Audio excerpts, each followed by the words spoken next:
नमस्कार दोस्तों, मैं हूं आशीष और आप सुन रहे हैं best horror podcast Hindi horror stories.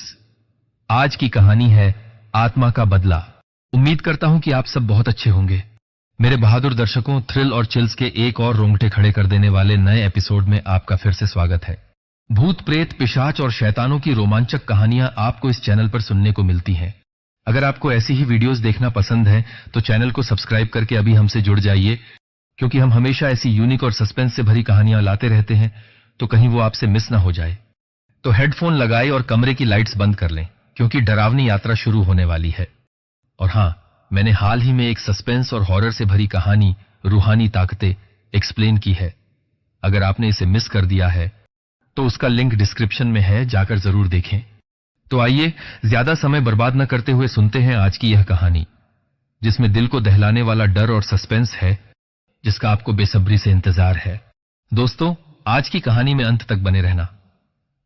Trust me, आपको बहुत मजा आने वाला है, क्योंकि सस्पेंस खतरनाक है, जो आपको हिलाकर रख देगा। तेज रफ्तार से दौड़ती हुई मोटर कार हवा को चीरते हुए आगे बढ़ रही थी। पिता सुजान सिंह के साथ वैदेही अपनी बड़ी बहन सुनैना से मिलने जा रही थी। बड़ी मुश्किल से पिताजी उसे साथ ले जाने के लिए माने थे। आखिर बहन की ससुराल थी, पर वैदेही ने उन्हें मना ही लिया। बहन से मिलने की खुशी और जंगल का हरा भरा रास्ता, वैदेही अपने ही विचारों में खोई हुई थी। अचानक जोर के धमाके की आवाज हुई और तेज झटके के साथ वैदेही की आंखों के सामने अंधेरा छा गया। जब आंख खुली तो देखा कि वो सड़क किनारे घास पर लेटी हुई है। गाड़ी सामने थी, पर उसके एक तरफ का हिस्सा पूरा तहस नहस हो चुका था। उसे महसूस हुआ कि उसके सिर पर चोट लगी है और बहुत सा खून बह रहा है। ड्राइवर को आवाज देने की भी हिम्मत उसमें नहीं थी। चारों तरफ नजर दौड़ाई, पर ड्राइवर कहीं नहीं था। मदद लेने गया हो शायद। पिताजी कहां हैं? इस हालत में उसे छोड़कर वो कहीं नहीं जा सकते। तभी उसकी नजर पिताजी पर पड़ी, जो तहस नहस गाड़ी के पास खड़े उसे देख रहे थे। वैदेही को तसल्ली हुई कि वो ठीक हैं, पर उसे इस हालत में देखकर भी वो दूर क्यों खड़े हैं? जरा सी खरोंच लगने पर पूरी हवेली सिर पर उठा लेने वाले पिताजी आज चुपचाप क्यों खड़े हैं? वैदेही ने देखा, पिताजी उसे देखकर मुस्कुरा रहे हैं। उन्होंने हाथ हिलाकर इशारा किया, जैसे उसे अलविदा कर रहे हों, और अचानक ही वो जैसे हवा में घुल गए। वैदेही के मुंह से एक दर्दनाक चीख निकली और फिर उसकी आंखों के आगे अंधेरा छा गया। एक घुटी हुई चीख वैदेही के गले से निकली और उसकी आंख खुल गई। कमरे में बहुत अंधेरा था। हल्की चांदनी पर्दों से छनकर आ रही थी। ठंड बहुत थी। कमरे की आग बुझ चुकी थी। मतलब रात के 1 या 2 का वक्त था। यही सपना 2 साल से वैदेही देखती आ रही थी, जब 16 साल की वैदेही ने हादसे में अपने पिता को खो दिया था। उसे पता था कि अब उसे नींद नहीं आएगी। उसने उठकर शॉल ओढ़ लिया और दबे कदमों से लाइब्रेरी की तरफ चल दी। दरवाजा खोलते ही उसने देखा, लाइब्रेरी में एक लैंप जल रहा है। उसके चेहरे पर मुस्कुराहट आ गई। उसके भाई को पता था कि उसकी रात यहीं गुजरती है। वैदेही ने अपनी किताब उठाई और जाकर अपने पिताजी की कुर्सी, जो कि अब उसके भाई की थी, पर बैठ गई। उसे अभी पढ़ते हुए आधा घंटा ही हुआ था कि उसे लगा कि कमरा कुछ ज्यादा ही ठंडा हो गया है। किसी के आसपास होने का जाना पहचाना सा एहसास होने पर उसने धीरे से अपनी आंखें चारों तरफ घुमाई। धुंधली सी रोशनी में उसने देखा कि सफेद रंग के कपड़ों में खूबसूरत सी लड़की दूर खिड़की के पास बैठी है। उसके काले लंबे बाल बिना हवा के भी उड़ रहे थे। दूर बैठी वो वैदेही को ही देख रही थी। ये तो अजीब बात है, आज तक तो ऐसा नहीं हुआ। 2 साल से वैदेही उसे देखती आ रही थी, कभी उसने वैदेही पर नजर नहीं डाली। फिर आज क्यों? 2 साल पहले जब हादसे के बाद वैदेही को होश आया तो सबसे पहले उसने अपने पिताजी के बारे में पूछा। काफी देर तक बात टालने के बाद उसके भाई और भाभी ने बताया कि हादसे में पिताजी नहीं रहे। लेकिन ऐसा कैसे हो सकता था? पिताजी को तो वैदेही ने खुद देखा था सही सलामत। सबको चीख चीख कर बताने का कोई फायदा नहीं हुआ। सबने कहा कि सदमा लगा है। 1-2 दिन में उसे यकीन हो गया कि सब लोग सही कह रहे हैं, पिताजी सच में छोड़कर चले गए थे। हादसे के बाद हर वक्त उसके साथ कोई न कोई रहता था। भाभी या कोई आया, सब उसे बातों में व्यस्त रखते। एक रात उसकी आंख खुली तो कमरे में माला, उसकी आया, नहीं थी। वैदेही दोबारा सोने की कोशिश कर ही रही थी कि उसने देखा एक लंबे से बालों वाली औरत दीवार से होते हुए उसके कमरे में आई। अजीब से कपड़े थे उसके, ऐसा लगा जैसे वो उड़ रही थी। वैदेही के पलंग के पास होते हुए वो सामने दीवार में समा गई, जैसे वो कोई दरवाजा हो। वैदेही की चीख निकल गई। दौड़कर भाई मानसिंह और भाभी अवंतिका उसके कमरे में आए। उसके बताने पर सब उसे आंखें फाड़े देख रहे थे। फिर भी उसकी तसल्ली के लिए पूरी हवेली की तलाशी ली गई, पर कोई औरत नहीं मिली।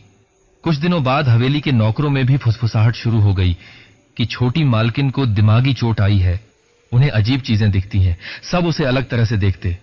काफी दिनों के बाद उसे समझ आया कि अचानक ही दीवारों से आने और कहीं भी जाकर गायब हो जाने वाले इंसान नहीं, साए थे, और सिर्फ उसे ही नजर आते थे। उसे पता था कि सामने बैठा हुआ साया उसकी पिताजी की बहन है, जो 20 साल पहले बीमारी से चल बसी थी। पर अब तक कोई भी साया उस पर ध्यान नहीं देता था। यह पहली बार था कि किसी साये ने वैदेही को देखा था। हिम्मत जुटाकर वैदेही ने साये से पूछा, क्या आप मुझे देख सकती हैं? और जवाब में लड़की ने कुटिल सी मुस्कुराहट दी। वैदेही के रोंगटे खड़े हो गए। अचानक उसे लगा कि उसका दम घुट रहा है। इससे पहले कि वैदेही कुछ करती, साया गायब हो चुका था और कमरा अब सामान्य था। सुबह वैदेही नाश्ते के लिए आई तो उसने देखा कि मानसिंह और अवंतिका दोनों ही वहां पहले से ही बैठे हैं। उसे लगा जैसे दोनों किसी बात पर बहस कर रहे थे और उसके आते ही चुप हो गए हैं। वैदेही को देखते ही अवंतिका ने उसे बैठने के लिए कहा और नौकर को उसके लिए नाश्ता लाने के लिए बोला। खाते हुए वैदेही को लगा कि भाई और भाभी इशारों में कुछ बातें कर रहे हैं। अब वह चुप न रह सकी और उसने अवंतिका को छेड़ते हुए कहा, क्या हुआ है भाभी? आप दोनों क्यों परेशान हैं? भाई आपको फिर मायके नहीं जाने दे रहे क्या? अवंतिका ने मुस्कुराते हुए कहा, इस बार नाराजगी की वजह तो यह न्योता है जो तुम्हारे लिए राजगढ़ से आया है। न्योते की बात सुनते ही वैदेही को घबराहट होने लगी। उसने अपने सामने से प्लेट हटा दी। अब उसकी भूख मर चुकी थी। हादसे के बाद से सब जगह यह बात फैल गई थी कि वैदेही को अजीब चीजें दिखती हैं। वह सबके लिए कौतूहल का विषय थी। सब उसे इसलिए अपने घर बुलाना चाहते थे ताकि उससे पूछ सकें कि वहां भी उसे कुछ दिखाई देता है या नहीं। जब वह उनके मुताबिक जवाब नहीं देती तो सब उसके दिमागी संतुलन पर सवाल उठाते। धीरे धीरे उसने बाहर जाना बंद कर दिया। अब घर और उसकी किताबें ही उसकी दुनिया थीं। मानसिंह चिंता से उसे देख रहे थे। उन्होंने प्यार से कहा, उन्होंने तुम्हें बहुत सम्मान और प्यार से बुलाया है। वे पिताजी के पुराने मित्र हैं। तुम्हें वहां जाकर अच्छा लगेगा। फिर वहां का माहौल भी तुम्हारे लिए सही रहेगा।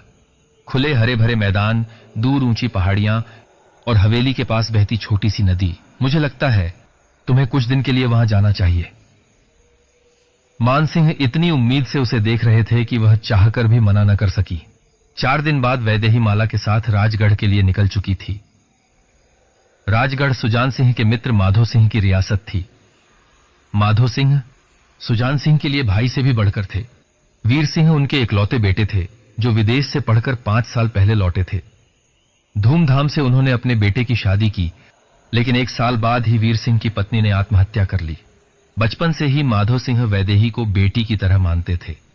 जब भी वे उसके पिताजी से मिलने आते या पिताजी राजगढ़ जाते तो वैदेही के लिए बहुत से उपहार जरूर होते। वैदेही राजगढ़ पहली बार जा रही थी। हर तरह की आशंका से उसका मन घबरा रहा था। शाम के धुंध में वैदेही की मोटर हवेली के सामने रुकी। माधो सिंह खुद उसके स्वागत के लिए वहां थे। उनके प्यार और अपनेपन से वैदेही के सारे डर दूर हो गए। खाने के समय उन्होंने बताया कि उनका बेटा किसी काम से गया है, सुबह तक आ जाएगा। उनसे अपने पिताजी की बातें करते हुए उसे समय का अंदाजा ही नहीं हुआ। 11 बजे माधो सिंह ने उसे कहा कि अब वह आराम करे। सुबह उन्होंने उसके लिए घूमने का प्रबंध किया है। कमरे में वैदेही ने देखा कि माला शायद उसका इंतजार करते करते सो गई है। वह भी हाथ मुंह धोकर और कपड़े बदलकर सोने चली गई। रात को उसकी आंख खुली तो उसने खुद को एक पुराने खंडहर गलियारे में खड़ा हुआ पाया। उसके कपड़ों और हाथों पर मिट्टी लगी थी, बाल बिखरे हुए थे। उसे नहीं पता था वह हवेली के किस हिस्से में है। यह उसके साथ क्या हो रहा है? क्या यह सपना है या वह नींद में चलती हुई यहां आई है? पहले कमरा ढूंढना चाहिए। कोई इस तरह देखेगा तो क्या सोचेगा? खुद से ही बातें करती हुई वैदेही आगे बढ़ रही थी। अनगिनत मोड़ और गलियारे पार करने के बाद उसे हवेली का रिहायशी हिस्सा दिख गया। पर अब अपना कमरा कैसे ढूंढेगी? तभी उसे याद आया कि कमरे की तरफ जाते हुए सीढ़ियां भी थीं। वह सीढ़ियों की तरफ बढ़ ही रही थी कि अचानक पीछे से किसी ने उसके मुंह पर हाथ रखा और खींचते हुए उसे सीढ़ियों के पीछे के छोटे कमरे में ले जाने लगा। वैदेही अपनी पूरी ताकत लगा रही थी, पर वह जो भी था बहुत ताकतवर था। कमरे में ले जाने के बाद उसने वैदेही को छोड़ दिया। वैदेही ने चिल्लाने के लिए मुंह खोला ही था कि दोबारा उस अजनबी के हाथ उसके मुंह पर आ गए। उसने इशारे से उसे चुप रहने के लिए कहा। वैदेही ने सुना कि गलियारे में दो लोग बात कर रहे हैं। कुछ ही पलों में उसे पता चल गया कि वे दो नौकर थे और उनकी बातों का विषय वही थी। बातें करते हुए वे आगे बढ़ गए। थोड़ी ही देर बाद उसे याद आया कि वह कहां है। उसने खुद को छुड़ाने के लिए हाथ पैर मारने शुरू किए। उस आदमी ने गुर्राते हुए कहा, तुम चाहती हो कि वे वापस आकर हमें ऐसे देखें? यह सुनते ही वैदेही को लगा कि वह सच कह रहा है। इस तरह अगर कोई उन्हें देखेगा तो वही समझेगा जो वे दोनों सोच रहे हैं। कुछ देर शांत रहने के बाद अजनबी ने धीरे से दरवाजा खोल दिया। उसने वैदेही को बाहर आने का इशारा किया। उसने वैदेही पर सरसरी सी नजर डाली। वैदेही का पूरा शरीर कांप रहा था। अजनबी ने अपना कोट निकालकर उसके कंधों पर डाल दिया। वैदेही ने देखा कि अब वह अजनबी कुछ असहज लग रहा था। इससे पहले कि वह कुछ कह पाती, अजनबी बोला, मेरा नाम वीर सिंह है, मुझे माफ कीजिए, मैंने अनजाने में आपके साथ ऐसा सुलूक किया। मैंने आपको खंडहर की तरफ से आते हुए देखा। वहां जाना मना है। जल्दबाजी में मैं भूल गया था कि पिताजी के मेहमान आज ही आने वाले थे। एक बार फिर माफी मांगता हूं। वैदेही एकटक वीर सिंह को देखे जा रही थी। उसकी किताबों के राजकुमार ऐसे ही तो होते हैं। मैं अपने कमरे का रास्ता भूल गई थी, मुझे रात को टहलने की आदत है, उसने कहा। वीर सिंह थोड़ी देर उसे देखते रहे, फिर बोले, आइए मैं आपको आपका कमरा दिखाता हूं। लाइब्रेरी के एक छोर दरवाजे से होते हुए वे उसे एक गलियारे में ले गए जिसके ठीक सामने उसका कमरा था। कमरे के सामने वैदेही ने कोट देते हुए उनका धन्यवाद किया और कमरे के दरवाजे में कदम रखा ही था कि पीछे से वीर सिंह ने आवाज लगाई। जैसे ही वैदेही पलटी, उसने देखा कि वीर सिंह उसके बहुत करीब खड़े थे। उन्होंने वैदेही के मखमली गालों पर अपनी उंगलियां फिराते हुए अलविदा कहा और मुस्कुराते हुए चले गए। बंद दरवाजे पर टिककर खड़ी वैदेही की सांसें बहुत तेज चल रही थीं। उसे यकीन था कि उसके दिल की धड़कनें इतनी तेज थीं कि वीर सिंह को भी सुनाई दी होंगी। उनके कोट में जो उनकी महक थी उसे वह अभी भी महसूस कर सकती थी। बहुत दिनों बाद आज सोते हुए उसके चेहरे पर मुस्कुराहट थी। अपने ख्यालों में खोई हुई वह वीर सिंह की आंखों में उसके लिए आए शक को भी नहीं समझ पाई और न ही यह कि बंद दरवाजे को खोलकर वह कैसे और कब खंडहर में पहुंची। और सबसे बड़ा सवाल, उसे वह सब याद क्यों नहीं था। अगली सुबह मौसम बहुत सुहाना था। उठते ही वैदेही की नजर सुंदर से बगीचे पर गई जो उसकी खिड़की से दिख रहा था। बगीचे में सैर करने के लिए वह जल्दी से तैयार होने लगी। इतने में माला उसके कमरे में आ गई और उसका बिस्तर ठीक करने लगी। तभी माला को बिस्तर पर वैदेही का सफेद मलमल का गाउन दिखा, जिसे देखते ही वह चौंक गई। उसने वैदेही से पूछा, ये आपके कपड़ों को क्या हुआ बीबी जी? वैदेही ने आईने से पलटकर देखा कि माला ने हाथ में उसका नाइट गाउन पकड़ा है। उसे देखते ही उसे सब याद आ गया जो अब तक वीर सिंह के ख्यालों में खोए रहने की वजह से उसके दिमाग से निकल गया था। उसने माला को सब बताया। दोनों काफी देर सोचने समझने के बाद इस नतीजे पर पहुंची कि हो सकता है नई जगह होने और ठीक से न सो पाने की वजह से ही वैदेही नींद में चल रही होगी। माला को वैदेही के नींद में चलने से ज्यादा इस बात की परेशानी थी कि इन कपड़ों में उसे वीर सिंह ने देख लिया। वैदेही ने जल्दी से नाश्ता किया और अपनी किताब लेकर बगीचे में आ बैठी। पूरा बगीचा बहुत सुंदर था। हर रंग के फूल महक रहे थे, खासकर लाल गुलाब जो उसे बेहद पसंद थे। गुलाब की क्यारी के पास ही एक बेंच पर बैठकर वैदेही गुनगुनी धूप में अपनी किताब पढ़ने लगी। थोड़ी देर में उसने ध्यान दिया कि ठंडी हवा चलने लगी है। वह सोच ही रही थी कि उठकर अंदर जाए, तभी उसकी नजर एक 12-13 साल की सुंदर सी लड़की पर गई जो घास पर उसके पास ही बैठी थी। माफ करना, मैं अपनी किताब में खोई थी, पता ही नहीं चला तुम कब आई, वैदेही ने अपनी झेंप मिटाते हुए कहा। क्या नाम है तुम्हारा? महक, लड़की ने प्यार से मुस्कुराते हुए जवाब दिया। तुम यहीं हवेली में रहती हो? उसने बहुत उदासी से हवेली की तरफ देखा और बोली, अब तो नहीं, पर बहुत पहले रहती थी। पर मैं हमेशा यहां बगीचे में जरूर आती हूं। अचानक वो थोड़ी गंभीर हो गई और चारों तरफ देखते हुए बोली, तुम्हें यहां नहीं आना चाहिए था वैदेही। उसे पता चल गया है कि तुम आ गई हो। वो बहुत खुश है, उसे उसका नया शिकार मिल गया है। किसे पता चल गया? कौन खुश हो गया है? और तुम्हें मेरा नाम कैसे पता चला? तुम्हें कुछ भी बताने की जरूरत नहीं, हम सब जानते हैं तुम्हें। अपना ध्यान रखना, रात को गलियारों में मत जाना, और वीर भाई को माफ कर देना, वो खुद से ही नाराज है। वो लड़की उसकी आंखों के सामने ही धुंध में समा गई। थोड़ी देर के लिए वैदेही स्तब्ध रह गई। ऐसा पहली बार हुआ था कि किसी साये ने उससे बात की थी। अब तक वो उन्हें दूर से ही देखती आई थी। फिर इस हवेली में ऐसा क्या था कि वो लड़की उससे बातें कर रही थी, और वो उसे किससे सावधान कर रही थी? कौन था उस हवेली में ऐसा जिससे वो आत्मा भी डर रही थी? वैदेही को पता भी नहीं था कि कोई दूर से उसे देख रहा था। कोई था वहां जो उस पर नजर रखे हुए था, जिसके लिए वह शिकार थी, जिसे मासूमों को दर्द देने में मजा आता था, जिसे किसी को तड़पता हुआ देखने में आनंद आता था, और जिसकी नजर वैदेही पर पड़ चुकी थी। महक की बातों में खोई वैदेही बगीचे में टहल रही थी। तभी अचानक वो किसी से टकरा गई। हड़बड़ाकर उसने देखा कि उसके सामने एक सुंदर, लंबा, हट्टा कट्टा नौजवान खड़ा था। मैं महेंद्र हूं, वीर का दोस्त। मैं वैदेही। जी, मैं चाचा जी से आपकी तारीफ सुन चुका हूं।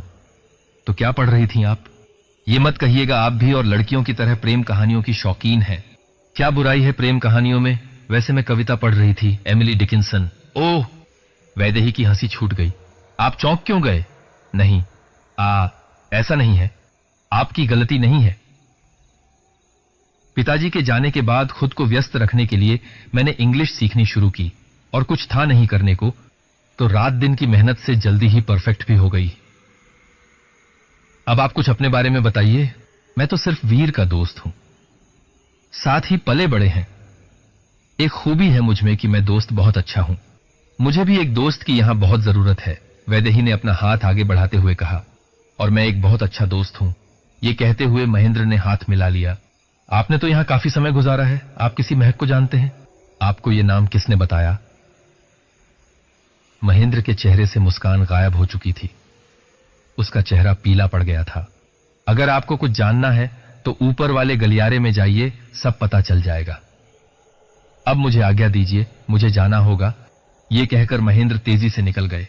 सोच में डूबी हुई वैदेही लाइब्रेरी की तरफ चल दी। लाइब्रेरी में माधो सिंह उसका इंतजार कर रहे थे। कैसा लगा बगीचा वैदेही? बहुत खूबसूरत है। वीर सिंह से मिली? जी, वीर और महेंद्र दोनों से मिल चुकी हूं। महेंद्र मस्त मौला लड़का है, उसने हर परिस्थिति में वीर का साथ दिया है। उसके जैसे दोस्त कम ही होते हैं, और वीर के बारे में क्या कहें, उस लड़की ने उसे बदल कर रख दिया। हंसते खिलखिलाते वीर को किस लड़की ने? चाचा जी, उसकी पत्नी मृणाल। बड़ी धूमधाम से ब्याह कर लाए थे, पर उसने आते ही पूरी हवेली में झर घोल दिया। शादी के 1 महीने पहले ही मृणाल के मंगेतर की बीमारी के कारण मृत्यु हो गई। कुछ महीनों बाद ही उसके पिता हमारे पास उसका रिश्ता लेकर आए। हमने वीर से बात कर हां कर दी। शादी के बाद पता चला कि उसके पिता ने उसकी बिना मर्जी के शादी की थी, और इसका कसूरवार वो वीर को मानती थी। उसे नफरत थी वीर की शक्ल से भी। उसने वीर को और इस पूरी हवेली को नीचा दिखाने में कोई कमी नहीं छोड़ी। हम उनकी शादी के शुरुआती 6-7 महीनों में रियासत के काम से दौरे पर ही रहे। जब लौटे तो नौकरों से पता चला कि बहू तो पूरी रात घर होती ही नहीं है। खोजबीन की तो हमारे पैरों तले जमीन खिसक गई। उसने अपना कमरा अलग कर लिया था, और वो सबसे ऊपरी मीनार वाले कमरे में रहती थी। वहां आने जाने का रास्ता भी अलग था। जब भी सुबह लौटती तो कोई ना कोई उसके साथ होता। गैर लोगों से संबंध, शराब, पार्टी, यही उसकी दिनचर्या थी। वो ये सब खुलेआम करती थी। आखिर तंग आकर वीर ने उसके पिताजी को बुलवा लिया। काफी नोक झोंक हुई, और उसी बहस में वीर ने गुस्से में उनसे कहा कि या तो आप इसे ले जाइए या मैं इसे मार डालूंगा। अगले ही दिन सुबह मृणाल की लाश मीनार के ठीक नीचे मिली। मृणाल के पिता ने वीर के खिलाफ पुलिस में शिकायत की कि उनकी बेटी को वीर ने मारा है। उनके साथ आए ड्राइवर और मुनीम ने भी बयान दिए कि उन्होंने वीर को धमकी देते सुना था। जिस दरोगा को जांच के लिए चुना गया है, वो मृणाल के बहुत से प्रेमियों में से एक है, जो किसी भी तरह वीर को कालकोठरी में देखना चाहता है। हम अपने बेटे को अच्छे से जानते हैं। उसने गुस्से में कह जरूर दिया था, लेकिन उसने मृणाल को नहीं मारा। फिर कुछ हिचकिचाहट के साथ उन्होंने वैदेही की तरफ देखा और बोले, पिछले महीने मानसिंह यहां आए थे। उन्होंने हमें तुम्हारे बारे में बताया कि किस तरह तुमने ये पता लगाया कि तुम्हारी सहेली को उसके पति ने ही मारा है। मैं चाहता हूं कि तुम वीर को बचाने में मेरी मदद करो। वैदेही की सहेली गहना की शादी कुछ महीनों पहले ही हुई थी। 2 महीने पहले उसकी मरने की खबर आई थी कि वो नहाते हुए नदी में बह गई। वैदेही मानसिंह के साथ उसके ससुराल शोक प्रकट करने गई थी। वहां उसने देखा कि गहना का पति दहाड़े मार मार कर रो रहा था और सबको उससे सहानुभूति थी। लेकिन वैदेही ने सबको बता दिया कि इसी ने गहना को मारा है और लाश को घर के पीछे बाग में दफना दिया है। उसकी बात मानकर गहना के घर वालों ने बाग में खुदाई की तो वहां उन्हें अपनी बेटी की लाश मिल गई। ये बात वैदेही को कैसे पता चली, ये सिर्फ मानसिंह ही जानते थे।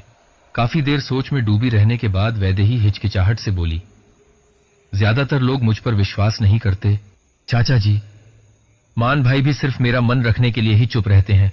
आपने विश्वास किया, हम तुम्हें बचपन से जानते हैं। हमें पूरा विश्वास है तुम पर। मैं आपकी मदद करने की पूरी कोशिश करूंगी। तुम हमारी बेटी जैसी हो। हम तुम्हें हवेली के किसी भी हिस्से में कभी भी जाने की आज्ञा देते हैं। माधो सिंह की बातों में डूबी वैदेही महक के बारे में जानने के लिए गलियारे में घूम रही थी। तभी उसे एक पेंटिंग दिखी जिसमें युवा माधो सिंह, 12-13 साल के वीर सिंह और छोटी महक थे। तो महक वीर की छोटी बहन थी। क्या हुआ था उसके साथ इतनी सी उम्र में? उसके मन में वीर के लिए लगाव के साथ सहानुभूति भी घर करने लगी थी। लाइब्रेरी में बैठी वैदेही अपने ख्यालों में खोई थी। उसे पता भी नहीं चला कि वीर कब उसके सामने आकर बैठ गए। आपके बारे में अफवाहें सुनी हैं मैंने। आप मुझसे पूछ रहे हैं या बता रहे हैं? वैदेही ने ध्यान से देखा। वीर का चेहरा सख्त था, आंखें लाल थीं और वह गुस्से में दांत पीस रहे थे। खुद को संभालते हुए बोले, ठीक है, मैं साफ साफ ही पूछ लेता हूं। पिताजी ने आपसे क्या बात की? ये मेरे और उनके बीच की बात है और अगर आपको जानना है तो आपको चाचा जी से पूछ लेना चाहिए। उनसे मुझे जो पूछना है वो मैं पूछ लूंगा, लेकिन मैं तुम्हें सावधान कर रहा हूं कि मेरे पिताजी इस वक्त भावनात्मक रूप से बहुत कमजोर हैं। मैं तुम्हें किसी भी तरह उनका फायदा नहीं उठाने दूंगा। अब वैदेही को भी गुस्सा आने लगा था। फायदा? किस तरह का फायदा? वो अभी मुझे नहीं पता। कल आपका रात में खंडहर में छुपकर जाना और आज आपका महक के बारे में पूछना, कुछ तो चल रहा है। लेकिन मैं फिर से किसी की नजर अपने परिवार पर नहीं लगने दूंगा, चाहे नजर लगाने वाली कितनी भी मासूम और खूबसूरत क्यों ना हो।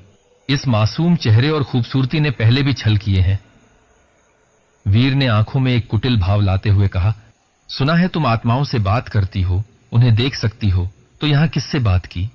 वीर की बातों में व्यंग्य था, वैदेही साफ समझ सकती थी। वह उसकी बातों से आहत और गुस्से में थी। उसने वीर की आंखों में देखते हुए कहा, आपकी बहन महक से। वीर को एकदम जैसे सदमा लग गया। उसका चेहरा पीला पड़ गया, लेकिन वैदेही अभी भी गुस्से में थी। वह उसे वहीं सदमे में बैठा छोड़ तेजी से अपने कमरे में चली गई। एक जोरदार ठोकर लगकर वैदेही पत्थरीली जमीन पर गिर पड़ी और गिरते ही उसे होश आया तो वह फिर से वहीं खंडहर में थी।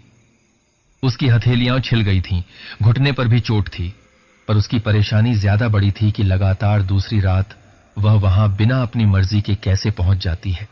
चारों तरफ घुप अंधेरा था। कहीं कहीं रोशनदान से छनकर आती चांदनी ही उसका सहारा थी। दीवार का सहारा लेकर वैदेही आगे बढ़ रही थी कि अचानक उसे लगा कि उसके पैरों की आवाज के साथ ही किसी दूसरे पैरों की आहट भी थी। उसे न जाने क्यों यकीन था कि यह वीर नहीं है। उसकी धड़कन बढ़ी हुई थी और उसका मन और दिमाग दोनों कह रहे थे कि जो भी वहां है वह उसके लिए खतरा है। वैदेही जैसे ही रुकी, आहट भी रुक गई। उसने धीरे से चलना शुरू किया तो आवाज फिर से आने लगी। उसे विश्वास हो गया कि कोई उसका पीछा कर रहा है और सामने नहीं आना चाहता। वह उसे सावधान नहीं करना चाहती थी। उसने धीरे धीरे अपनी रफ्तार बढ़ा दी और जैसे ही गलियारे का मोड़ दिखा, दौड़ लगा दी। दिल की तेज धड़कन और तेज सांसों के साथ। उसे पता नहीं था कि वह कहां है। वह बस बेतहाशा भाग रही थी। भागते हुए उसने पीछे मुड़कर देखा और किसी सख्त दीवार से टकरा गई। 2 मजबूत हाथों ने उसे पकड़ लिया। डर के मारे वह बेहोश होने वाली थी कि अचानक वीर की आवाज आई, तो फिर से टहलने निकली हो? तो आप थे मेरे पीछे? आवाज क्यों नहीं दी? पता है कितना डर गई थी। पीछे? पर मैं तो अभी सामने से आया हूं। कौन था पीछे? इसीलिए तुम इतनी डरी हुई हो। मुझे लगा कोई मेरे पीछे है, वहम होगा शायद। यहां अंधेरा इतना है। तो अब सही बताओगी, यहां क्या कर रही हो 2 रातों से? वीर को पहले ही वैदेही पर शक था और इस बात से वह बहुत आहत भी था, लेकिन इस वक्त वह डरी हुई थी और जल्दी से खंडहर से निकलना चाहती थी। मैं नींद में चल रही थी। पहले तो ऐसा कभी नहीं हुआ था, पर 2 रातों से मैं सोती तो अपने बिस्तर पर हूं, पर आंख यहां खुलती है। आपको मुझ पर यकीन नहीं है तो मैं चलती हूं। वैदेही गुस्से में पैर पटकती हुई चल दी। वीर ने उसका हाथ पकड़ते हुए उसे अपनी तरफ खींचा। तुम गलत जा रही हो, रास्ता इस तरफ है, आओ मैं छोड़ देता हूं। अपना कोट वैदेही के कंधों पर डाल उसका हाथ अपने हाथ में पकड़े वीर खंडहर से बाहर चल दिया। गुस्से में वैदेही ने ध्यान ही नहीं दिया कि वीर ने किस मजबूती से उसका हाथ पकड़ा था, जैसे उसे डर था कि पकड़ ढीली होते ही वो गायब हो जाएगी। महक मेरी छोटी बहन थी। जब वो 12 साल की थी तब एक हादसे में हमने उसे खो दिया। वैदेही ने महसूस किया कि वीर कहीं खोया हुआ सा है। कुछ देर सोच में डूबे रहने के बाद उसने फिर बोलना शुरू किया। सबसे पहले महेंद्र ने ही उसे देखा। उसकी मौत का सबसे ज्यादा असर उसी पर हुआ है। वे दोनों बेहद करीब थे। 7 साल की थी महक, तब से कहा करती थी कि शादी तो वो सिर्फ महेंद्र से ही करेगी। आज अगर होती तो यही हुआ होता। दोनों चुपचाप चलते रहे। वैदेही को समझ नहीं आ रहा था कि कैसे सांत्वना दे वीर को। शायद उसकी जरूरत भी नहीं थी। जो वह कहना चाह रही थी वो वीर बिना कहे भी सुन रहा था। वैदेही ने ध्यान दिया कि उन्हें कमरे तक पहुंचने में कुछ ज्यादा ही वक्त लग रहा है। कल हम इस रास्ते से नहीं गए थे, वो रास्ता बहुत छोटा था। मुझे लगा तुम्हें सारे रास्ते दिखा देने चाहिए। तुम कल फिर नींद में चलने लगो और मैं आसपास न हुआ तो? आपको लगता है मैं झूठ बोल रही हूं? नहीं, तुम्हारी घबराहट देखी थी मैंने। तुम झूठ नहीं बोल रही हो, लेकिन आधा सच पूरे झूठ के बराबर है। मैंने अभी तुम्हारा भरोसा नहीं जीता और कल के मेरे बर्ताव के बाद मुझे और वक्त लगेगा। चाचा जी ने मुझे मृणाल के बारे में बताया। मृणाल के बारे में सब कुछ तो वो भी नहीं जानते। पता नहीं क्या करते वो पूरी सच्चाई जानकर। वो बातें फिर कभी। रात बहुत हो गई है और तुम्हारा कमरा भी आ गया। Good night Vaidehi. वैदेही का सारा गुस्सा कब चला गया उसे पता भी नहीं चला। उसने वीर को पलटकर जाते हुए देखा और भारी मन से अपने कमरे का दरवाजा बंद कर लिया। अगली सुबह वैदेही बहुत थकी हुई थी। 2 रातों से पता नहीं कितना चली थी। उसमें सोचने की भी शक्ति नहीं थी कि क्या हो रहा था 2 रातों से उसके साथ। माला की मदद से तैयार होकर पैर घसीटती हुई वह नाश्ते के कमरे की तरफ चल दी। वहां पहुंचकर उसने देखा कि चाचा जी, वीर और महेंद्र के साथ कोई और भी था। टेबल पर बैठते ही चाचा जी ने परिचय कराया कि वो अभय सिंह हैं, उनके बड़े भाई का बेटा, जो वीर से कुछ महीने छोटा था। अभय थोड़े रसिक किस्म के इंसान थे। उन्होंने कुछ ही देर में वैदेही से इस कदर जान पहचान कर ली कि उसे ऐसा लगने लगा जैसे वह अभय सिंह को बरसों से जानती हो। लेकिन वैदेही को लगा जैसे अभय से उसका हंसना बोलना वीर की आंखों में खटक रहा था। वीर के दांत भिंचे हुए थे, चेहरा लाल था और महेंद्र चुपचाप मुस्कुरा रहे थे। अभय की नजरें वैदेही पर ही टिकी थीं और अब वह भी असहज होने लगी थी। वैदेही, आपने यहां का बाग देखा है? चाचा जी को बहुत शौक है बाग बगीचों का। वैदेही जवाब देती। इससे पहले ही महेंद्र बोले, आज नहीं अभय, आज तो हम राजगढ़ दिखाएंगे इन्हें। चले वैदेही, तुम्हें बग्घी से राजगढ़ दिखाते हैं। जाओ वैदेही, जब से आई हो हवेली में ही बंद हो, थोड़ा घूम कर आओ। चाचा जी ने भी महेंद्र की हां में हां मिलाते हुए कहा। वैदेही ने वीर की तरफ देखा तो उसने धीरे से गर्दन हिलाई और महेंद्र उसकी कोहनी पकड़ते हुए उसे बाहर ले गया। कुछ ही देर में महेंद्र और वैदेही बग्घी से सैर के लिए निकल चुके थे। वैदेही ने गौर से देखा, महेंद्र कुछ सोच में डूबे थे। कुछ देर चुप रहने के बाद उसने कहा, मुझे महक के बारे में अफसोस है। महेंद्र, वीर ने बताया था कल रात। महेंद्र ने कुटिलता से मुस्कुराते हुए पूछा, तो कल रात तुम वीर के साथ थीं? बात तो सहज ही थी, लेकिन जिस तरह से उसने कही उससे वैदेही के गाल लाल हो गए। हंसते हुए महेंद्र ने उसे तसल्ली दी, अरे डरो मत, मैं तो दोस्त होने के नाते तुम्हें छेड़ रहा था। वीर ने मुझे पहले ही सब बता दिया था। अब वो गंभीर होकर बोले, कहने को तो वो मुझसे 2 साल छोटी थी, पर हम बहुत करीब थे। वो बिल्कुल सपनों में आने वाली राजकुमारी की तरह खूबसूरत थी। उस उम्र में भी मुझे पता था कि कुछ भी हो, हम हमेशा साथ रहेंगे। फिर अचानक वो हंसे और बोले, हवेली के पीछे बाग में एक पेड़ है, उसके नीचे हमने शादी की थी। तब वो 8 साल की थी और मैं 10 साल का था। वीर ने चिढ़ाते हुए ही सही कन्यादान भी किया था। बच्चों का वो दृश्य वैदेही की आंखों के सामने घूम गया और उसके चेहरे पर मुस्कुराहट आ गई। और कुछ सालों बाद उसी पेड़ के नीचे वो मुझे मिली, खून से लथपथ। उसके गले को उसी दुपट्टे से घोंटने की कोशिश की गई थी जो मैंने उसे दिया था। सर पर किसी ने बड़े पत्थर से मारा हुआ था। उसके साथ किसी ने जबरदस्ती की थी। उसकी सांसें चल रही थीं। मैं किसी को मदद के लिए बुलाने के लिए मुड़ा तो उसने मेरा हाथ पकड़ लिया। शायद उसे पता था वो नहीं बचेगी और कुछ ही पल बाद वो हमेशा के लिए चली गई। वैदेही दहशत में थी। उसे यकीन नहीं हो रहा था कि क्या कुछ नहीं झेला था वीर और चाचा जी ने, और महेंद्र जो हर वक्त मस्त मौला रहता था, उसके मन के जख्म कितने गहरे थे। ये बात मैंने तुम्हें इसलिए बताई है वैदेही कि ये हवेली सुरक्षित नहीं है। महक का कातिल पकड़ा नहीं जा सका, कुछ पता ही नहीं चला किसने किया। और मृणाल भी आत्महत्या करने वालों में से नहीं थी। उसे वीर से बहुत नफरत थी। वो पूरी जिंदगी उसे बेइज्जत होते देखना चाहती थी। ये बात भी पूरी हवेली में फैल गई है कि तुम चाचा जी की मदद कर रही हो। जो भी मृणाल का कातिल है नहीं चाहेगा कि तुम कुछ पता करो। वैदेही के पास सोचने को बहुत कुछ था, पर एक सवाल जो हवेली से निकलते ही उसे परेशान कर रहा था, अभय और वीर के रिश्ते आपस में अच्छे नहीं हैं।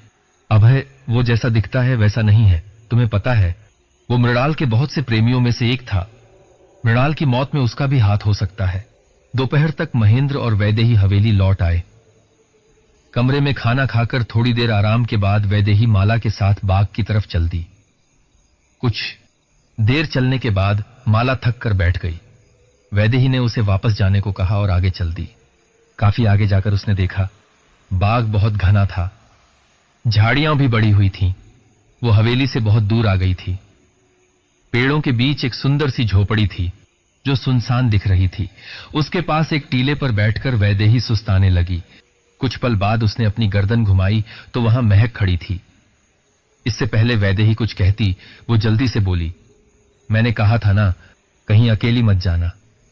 जल्दी जाओ, वापस वो आ रहा है। जाओ, मैं तुम्हारी कोई मदद नहीं कर पाऊंगी। वैदेही हड़बड़ाकर उठ गई। कौन आ रहा है? तुम किससे इतना डरती हो महक? फिर कुछ सोचकर धीरे से बोली, वही जिसने तुम्हें मारा था। महक के चेहरे पर दहशत आ गई। वैदेही ने आगे पूछा, नाम बताओ महक, मैं तुम्हारी मदद कर सकती हूं। महक ने फुसफुसाकर कहा, मैं नाम नहीं जानती, मैं बस उसकी काली परछाई महसूस कर सकती हूं। जाओ वैदेही, उसे पता है तुम यहां हो। ये उसके लिए अच्छा मौका है। उसे मजा आता है तड़प तड़प कर मरता देखने में। पहले ही 2 लोगों को मार चुका है। 2? तुम और कौन? मृणाल? वैदेही के मुंह से चीख निकल गई। महक ने हल्के से गर्दन हां में हिलाई और गायब हो गई। वैदेही डर के मारे जड़ हो गई थी। उसे हर सरसराहट पर लगता कि कोई आ रहा है। उसने बिना सोचे भागना शुरू किया, पेड़ और झाड़ियों से रगड़ते हुए। उसे चोट भी लग रही थी, कपड़े भी फट चुके थे, पर अब वो अपने पीछे भागते पैरों की आवाज साफ सुन सकती थी। कुछ दूर ही बाग का खुला रास्ता था जहां से हवेली दिखती थी। पूरी ताकत से भागते हुए वो उस रास्ते पर मुड़ गई। मुड़ते हुए उसकी नजर पीछे गई तो उसने देखा काले लिबास में एक साया दूर पेड़ से छिपकर उसे देख रहा है। उसके हाथ में एक चमकता हुआ लंबा चाकू था। तेजी से भागते हुए वैदेही बाग से बाहर आ गई और खुद को संभालते हुए अपने कमरे की तरफ चल दी। वीर और महेंद्र ऊपर कमरे में खिड़की के पास खड़े थे। उन्होंने बाग से भागकर आते हुए डरी हुई वैदेही को देख लिया और उस साये को भी। वो समझ गए थे कि वैदेही सच में आत्माओं को देख सकती है या नहीं, लेकिन उसकी जान को जरूर खतरा था। हवेली के ही किसी कोने में आज फिर वो बच गई। चलो, अच्छा है उसने मुझे देख लिया है। जितना डरेगी उतना अच्छा है। उतना ही मजा आएगा मुझे जब धीरे धीरे दहशत से उसकी आंखें बंद होंगी। धीरे धीरे जब सारा खून उसके शरीर से निकल जाएगा, हर एक घाव, गले पर बढ़ता हुआ मेरी उंगलियों के दबाव, और दम निकलने के बाद ढीला होता उसका शरीर। वैदेही को अब तक तो शक था कि वीर और महेंद्र उसे अकेला नहीं छोड़ना चाहते, लेकिन शाम होते होते उसे यकीन हो गया कि दोनों में से किसी न किसी का हर वक्त साथ होना संयोग नहीं था। दिन छिपने के बाद वैदेही लाइब्रेरी में बैठी अपने भाई और भाभी को चिट्ठी लिख रही थी कि महेंद्र वहां उसके साथ शतरंज खेलने आ गए। वीर खिड़की के पास अपनी कुर्सी पर रियासत का काम कर रहे थे। उनके आगे बड़ी सी टेबल थी जिस पर कागज और किताबें फैले पड़े थे। वैदेही और महेंद्र हंसी मजाक करते हुए खेल रहे थे। वैदेही की खनकती हुई हंसी हवेली के उदास माहौल को खुशनुमा कर रही थी। काफी देर खेलते रहने के बाद महेंद्र ने अचानक पूछा, तो कल तुमने बाग की सैर की, कैसा लगा जंगल और बाग? जैसा कि महेंद्र और वीर को उम्मीद थी, वैदेही के चेहरे पर एकदम से डर के भाव आ गए। खुद को संभालते हुए वो बोली, बाग बहुत खूबसूरत है, अच्छा लगा वहां। इतना कहकर वैदेही अपने ही विचारों में खो गई। महेंद्र ने वीर की तरफ पैनी सी नजर डाली और वैदेही से पूछा, तुम्हें महक के बारे में किसने बताया था? कुछ सोचकर वैदेही धीरे से बोली, खुद महक ने। जब उस दिन मैं बगीचे में बैठी थी, वो खुद वहां आई थी। वीर और महेंद्र दोनों एक दूसरे को देख रहे थे। मुझे पता है आप दोनों को यकीन नहीं है, लेकिन मुझे आपको कुछ बताना है। मृणाल और महक को मारने वाला एक ही है। दोनों कुछ पल के लिए बिल्कुल सफेद हो गए। महेंद्र हकलाते हुए बोले, तुम्हें कैसे पता? दोनों के कत्ल में सालों का अंतर है। मृणाल से तो बहुत लोगों को नफरत थी, बहुत लोग दुश्मन थे उसके, लेकिन महक तो बच्ची थी, उससे किसी की क्या दुश्मनी? वीर ने वैदेही से पूछा। ये सब तो मुझे नहीं पता, लेकिन महक ने मुझे इतना ही बताया कि वो दो नहीं, एक ही आदमी है। महक ने? हां, कल जब मैं जंगल में झोपड़ी के पास बैठी थी, तब उसी ने मुझे वहां से भागने के लिए कहा। जब मैंने पूछा तो उसने बताया कि वो 2 खून पहले ही कर चुका है, वो अब भी उससे बहुत डरती है। अगर कल वो मुझे नहीं सावधान करती तो। वीर गुस्से में दांत पीस रहा था। उसने तुम्हें इतना कुछ कहा तो नाम क्यों नहीं बताया? उसे नाम शक्ल कुछ याद नहीं, वो उस आदमी को काली धुंध की तरह देखती है। पूछने पर महक ने यही कहा मुझसे। लाइब्रेरी में बिल्कुल सन्नाटा था। साफ था कि दोनों को उसकी बात पर भरोसा नहीं था। वैदेही चुपचाप उठी और गुड नाइट बोलकर कमरे की तरफ चल दी। उसके जाने के बाद महेंद्र ने धीरे से वीर की तरफ देखा और पूछा, तुम्हें उसकी बात पर विश्वास नहीं है? तुम ऐसे कह रहे हो जैसे तुम्हें है। हां, मुझे है। इस दुनिया में बहुत सी चीजें हैं जिन पर विश्वास करना मुश्किल है। सभी लड़कियां मृणाल नहीं हैं वीर। तब तुमने दिमाग की सुनी थी, अब दिल की भी सुन लो। चलो, मैं सोने चलता हूं। सुना है तुमने अपना कमरा बदल लिया है। बदला नहीं है, कुछ दिन के लिए है। वो सुरक्षित नहीं है, ये हमने देख लिया। अब किसी को तो उस पर नजर रखनी पड़ेगी। इतना कहकर वीर महेंद्र को मुस्कुराता छोड़कर अपने कमरे की तरफ चल दिया। वीर कमरे में चहलकदमी कर रहे थे। उन्हें डर था कि अगर वो सो गए और वैदेही फिर से नींद में चलने लगी। वो कैसे भी करके उसे सुरक्षित रखना चाहते थे। अभी वो कुछ सोच ही रहे थे कि दरवाजा खुलने की हल्की सी आवाज आई। वीर वैदेही के कमरे के बराबर वाले कमरे में ही थे। जल्दी से वो गलियारे में आए। रात के अंधेरे में उन्होंने देखा कि सफेद गाउन में वैदेही गलियारे से मुड़ रही थी। वो दबे कदमों से उसका पीछा करने लगे। उनकी उम्मीद के मुताबिक आज वो खंडर की तरफ नहीं जा रही थी, वो सीढ़ियां चढ़ रही थी। मीनार की सीढ़ियां चढ़ते हुए वैदेही दरवाजे पर रुक गई। वहां ताला लगा था। वीर आगे बढ़ने ही वाले थे कि अचानक दरवाजा अपने आप खुल गया। वीर को अपनी आंखों पर विश्वास नहीं हो रहा था।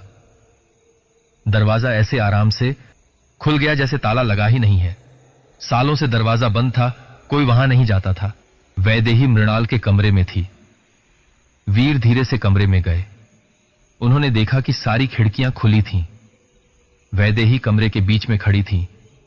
उसके लंबे काले बाल हवा में उड़ रहे थे। बिना मुड़े उसने वीर से कहा, आ जाओ वीर, तुम्हारी बीवी का कमरा है। इतना छुपकर आने की जरूरत नहीं है। वीर के शरीर का सारा खून जैसे सूख गया था। थी तो वो वैदेही पर आवाज और चेहरे के भाव मृणाल के थे। मृणाल कहते कहते वीर का गला सूख गया। और कौन? तुम्हें क्या लगा मरकर तुम्हारा पीछा छोड़ दूंगी? वैदेही के शरीर पर हाथ घुमाती हुई मृणाल बोली, ये लड़की अच्छी है, कभी मैं भी ऐसी ही थी। तुम्हें पसंद है ना? सोच रही हूं इसी शरीर में रहूं और परेशान करूं तुम्हें। पता है मैं जो मर्जी इसके साथ कर सकती हूं। चाहे तो कूद सकती हूं खिड़की से। खिड़की के पास जाती हुई मृणाल बोली, नहीं, तुम्हें मुझसे परेशानी है, उसे छोड़ दो मृणाल। लो, छोड़ दिया, अभी के लिए। वैदेही निढाल होकर गिरने ही वाली थी कि वीर ने दौड़कर उसे उठा लिया। वहां पुराने धूल भरे बिस्तर पर वैदेही को लिटाकर वीर उसे प्यार से देख रहा था कि वैदेही की आंखें खुल गईं। चारों तरफ देखने के बाद उसने कहा, मैंने आज भी आपकी नींद खराब की। ये कौन सी जगह है? ये मृणाल का कमरा है। तुम्हें कुछ याद है क्या हुआ था?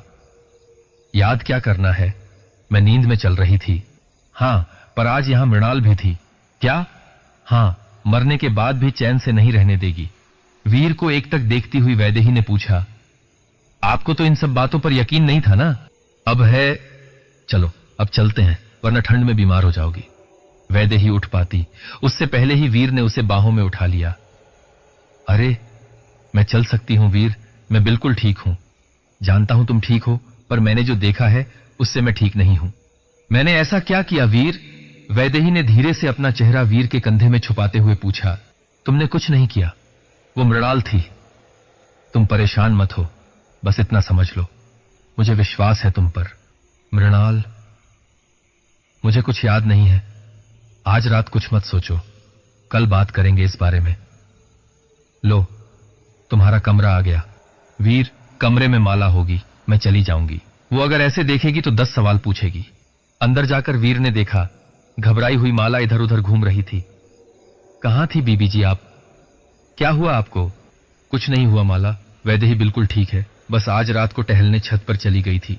माफ कीजिए कुंवर जी, आज मैं इनकी वजह से ही यहां सोई थी, पर पता ही नहीं चला ये कब चली गई। कोई बात नहीं माला, मुझे कुछ याद ही नहीं मैं कब कहां कैसे पहुंच गई। तुम जाओ, सो जाओ। माला, जाने से पहले वैदेही के लिए 1 गिलास गर्म दूध देकर जाना, उससे नींद अच्छी आती है। माला वीर और वैदेही की तरफ एक नजर देखती हुई चली गई। वीर ने बिस्तर पर वैदेही को लिटाया और पास रखी कुर्सी पर बैठ गया। माला अभी आ जाएगी वीर, तुम चले जाओ, मैं बहुत परेशान कर चुकी तुम्हें। वीर के चेहरे पर मुस्कुराहट आ गई। चलो, एक बात अच्छी हुई, तुम आपसे तुम पर आ गई। वैदेही को यकीन था वीर उसके शर्म से लाल हुए चेहरे को मोमबत्ती की धीमी रोशनी में देख सकते थे। मुझे लगा हम दोस्त हैं तो। दोस्त? मुझे लगा हम कुछ ज्यादा हैं, अगर तुम चाहो तो। वैदेही को लगा उसका दिल इतनी जोर से धड़क रहा था कि किसी भी वक्त वो बेहोश तो हो ही जाएगी। वीर जवाब के लिए उसकी तरफ देख रहे थे। इससे पहले वो कुछ बोलती, माला दूध लेकर आ गई। चलो, तुम दूध पीकर सोने की कोशिश करो, कल बात करते हैं। उसके गालों को सहलाते हुए वीर ने प्यार से गुड नाइट कहा और कमरे से निकल गए। आपकी आंखों की चमक बता रही है कि मुझे थोड़ी देर और रसोई में रुकना चाहिए था बीबी जी। वैदेही के चेहरे पर मुस्कुराहट थी। उसे अगली सुबह का बेसब्री से इंतजार था। अगली सुबह वैदेही जल्दी से तैयार होकर नाश्ते के लिए पहुंची तो वहां कोई नहीं था। थोड़ी देर बाद चाचा जी और अभय आ गए।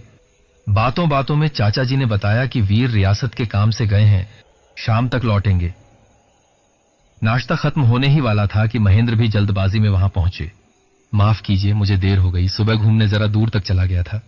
अभय व्यंग्यात्मक हंसी हंसते हुए बोले। कहां तक चले गए थे महेंद्र? सूरजमल जी की हवेली तक। चाचा जी की सवालिया नजर महेंद्र के चेहरे पर रुकी हुई थी। वैदेही ने महेंद्र को पहली बार असहज देखा। वो अभय को पैनी नजर से घूर रहे थे। तभी चाचा जी ने महेंद्र से कहा, नाश्ते के बाद स्टडी में आओ महेंद्र, तुमसे नई जमीन के बारे में बात करनी है। अभय ने भी मौके का फायदा उठाते हुए उनसे पूछा, चाचा जी, आपकी इजाजत हो तो मैं वैदेही को तालाब तक घुमा कर लाता हूं। मुझे यकीन है ये अभी तक वहां नहीं गई है। हां, क्यों नहीं। वैदेही, तुम्हें तालाब देखने जरूर जाना चाहिए, बहुत खूबसूरत है। शाम को हम तुम्हें अपने कुलदेवी के मंदिर लेकर चलेंगे। जी चाचा जी। वैदेही ने घबराकर महेंद्र की तरफ देखा। वो चाचा जी के सामने मना नहीं कर सकती थी। उसे समझ नहीं आ रहा था कि वो अभय के साथ इतनी असहज क्यों थी। महेंद्र ने अभय को घूरा जैसे चेतावनी दे रहे हों। फिर वैदेही को देखकर बोले, जाओ वैदेही, मैं आज यहीं आसपास ही रहूंगा। वैदेही समझ गई महेंद्र उसे क्या समझाना चाह रहे थे। तालाब बहुत खूबसूरत था, बहुत सारे पक्षी, मछलियां, तितलियां। अभय ने उसे एक बड़ी सी चट्टान पर बैठने का इशारा किया। हिचकिचाते हुए वैदेही वहां बैठ गई। कुछ देर बाद अभय ने अपने और वीर के बचपन के किस्से सुनाने शुरू किए। वैदेही ने ध्यान दिया कि बात करते हुए अभय उसे बहाने से छूने की कोशिश कर रहे हैं, कभी हाथ, कभी बाल। थोड़ी देर बाद अभय ने उसके चेहरे को छूना चाहा। वैदेही दूर जाकर खड़ी हो गई और बोली, अब चलते हैं, चाचा जी इंतजार कर रहे होंगे। चाचा जी या वीर या महेंद्र, या फिर मैं कहूं कि दोनों तुम्हारा इंतजार कर रहे होंगे। वैदेही का मुंह खुला का खुला रह गया। उसने बिना सोचे एक जोरदार चांटा अभय के गाल पर रख दिया। मुझे नहीं पता तुम क्या समझ रहे हो, पर एक बात याद रखना, मैं मृणाल नहीं हूं। अभय ने बेशर्मी से उसका हाथ पकड़कर कहा। आज रात हवेली में ही रुका हूं। जब ये मासूम होने का नाटक करके थक जाओ तो आ जाना। तीसरी मंजिल का आखिरी कमरा मेरा है। वैदेही झटके से हाथ छुड़ाकर तेजी से चल पड़ी। जिस हाथ से उसने छांटा मारा था वो हाथ अब सूजने लगा था। दर्द भी भयंकर था, लेकिन ज्यादा तकलीफ उस अपमान की थी जो अभय ने किया था। वैदेही के हवेली में पहुंचते ही माला ने बताया कि चाचा जी उसे स्टडी में बुला रहे हैं। वहां उसने देखा चाचा जी के साथ एक खूबसूरत सी औरत है जो सिर से पैर तक काले कपड़ों में थी। दरवाजे की आहट पर चाचा जी ने उसे अंदर आने को कहा और मुस्कुराकर उसे उस औरत से मिलवाया। वैदेही, आओ इनसे मिलो। ये शगुन है, हमारे भाई की पत्नी और अभय की मां। भाई तो सालों पहले ही गुजर गए थे, ये कुछ दिन यहीं रहेंगी। वैदेही ने झुककर उन्हें प्रणाम किया। जवाब में शगुन ने सिर्फ गर्दन हिलाई। उसने ऊपर से नीचे तक वैदेही को पैनी नजर से देखा और पूछा, तो आप सुजान सिंह की बेटी हैं? आपके बारे में हमने बहुत बातें सुनी हैं। वैदेही कुछ कहती, उससे पहले ही माधो सिंह बोल पड़े, बातें बाद में कर लेना शगुन, जाओ पहले आराम कर लो, बहुत दूर से आई हो। शगुन वैदेही को घूरती हुई चली गई। उसकी बातों का बुरा मत मानना वैदेही, वो दिल की बहुत अच्छी है। भाई के जाने के बाद वो स्वभाव से रूखी हो गई है। मुझे यकीन है जब तुम्हें अच्छे से जान लेगी तो उसके दिमाग की गलतफहमी दूर हो जाएगी। चाचा जी की तसल्ली के लिए वैदेही मुस्कुरा दी। उन्हें अपना काम करता छोड़कर वो अपने कमरे की तरफ चल दी। शाम को माधो सिंह वैदेही और शगुन को कुलदेवी के मंदिर लेकर गए। पूरे रास्ते शगुन वैदेही को ऐसे नजरअंदाज कर रही थी जैसे वो वहां है ही नहीं। रात को बुझे मन से वैदेही खाने के लिए नीचे गई तो वहां सब लोग मौजूद थे। सामने वाली कुर्सी पर माधो सिंह बैठे थे, उनके बराबर में शगुन, उनके पास उनका बेटा अभय, शगुन के सामने वीर और उनके पास महेंद्र। वैदेही को देखते ही महेंद्र उठकर उसके पास आए और उसे अपनी जगह पर बैठाकर खुद उसके बराबर में बैठ गए। उसके बैठते ही शगुन ने बुरा मुंह बनाते हुए कहा, सब तुम्हारा इंतजार कर रहे हैं वैदेही, जल्दी आना चाहिए था। माफ कीजिए। कोई बात नहीं वैदेही, इतनी खूबसूरत लड़कियों का इंतजार करने में भी मजा है।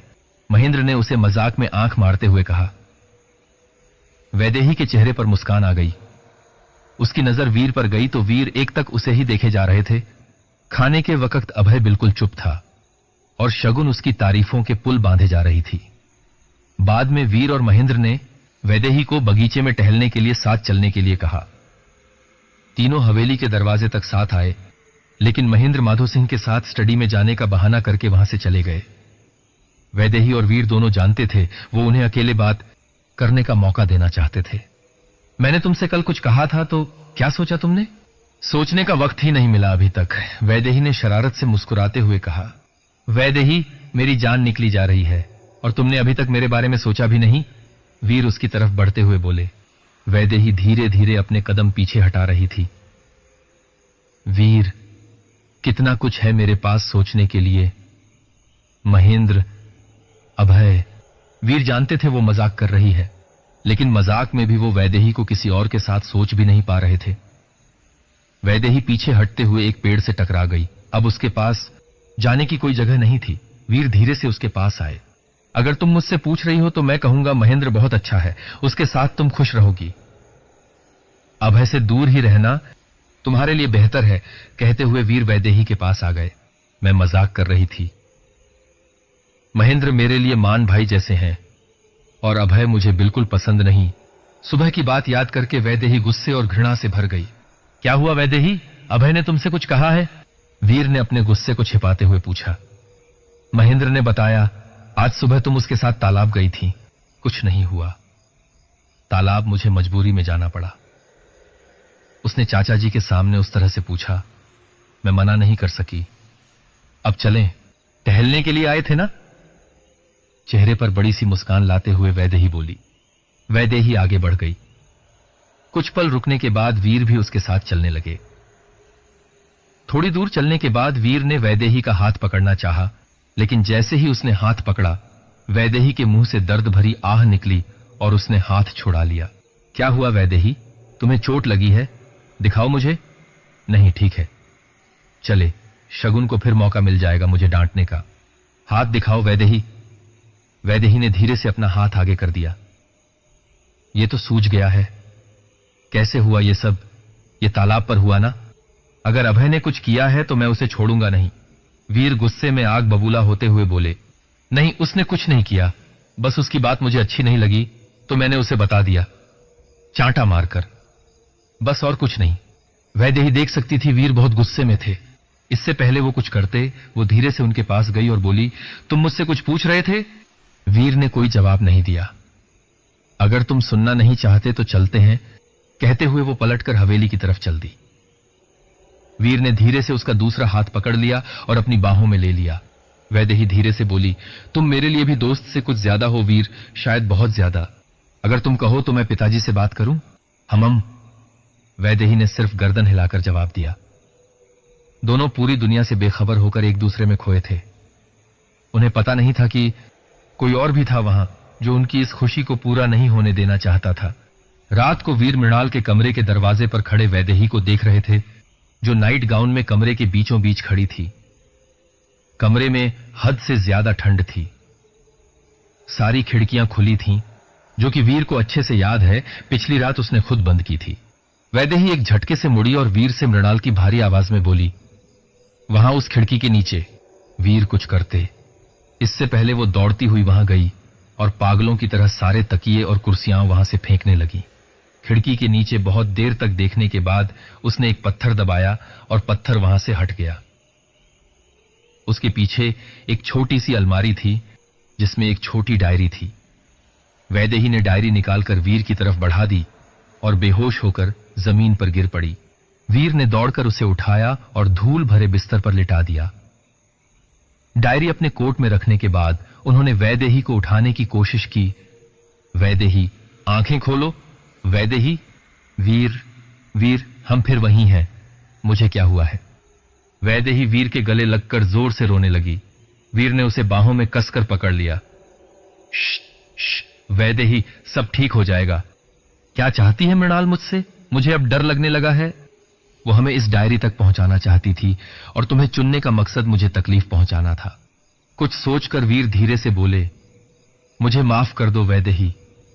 जब से यहां आई हो, मेरी वजह से परेशान हो। अच्छा है, मैं यहां आई।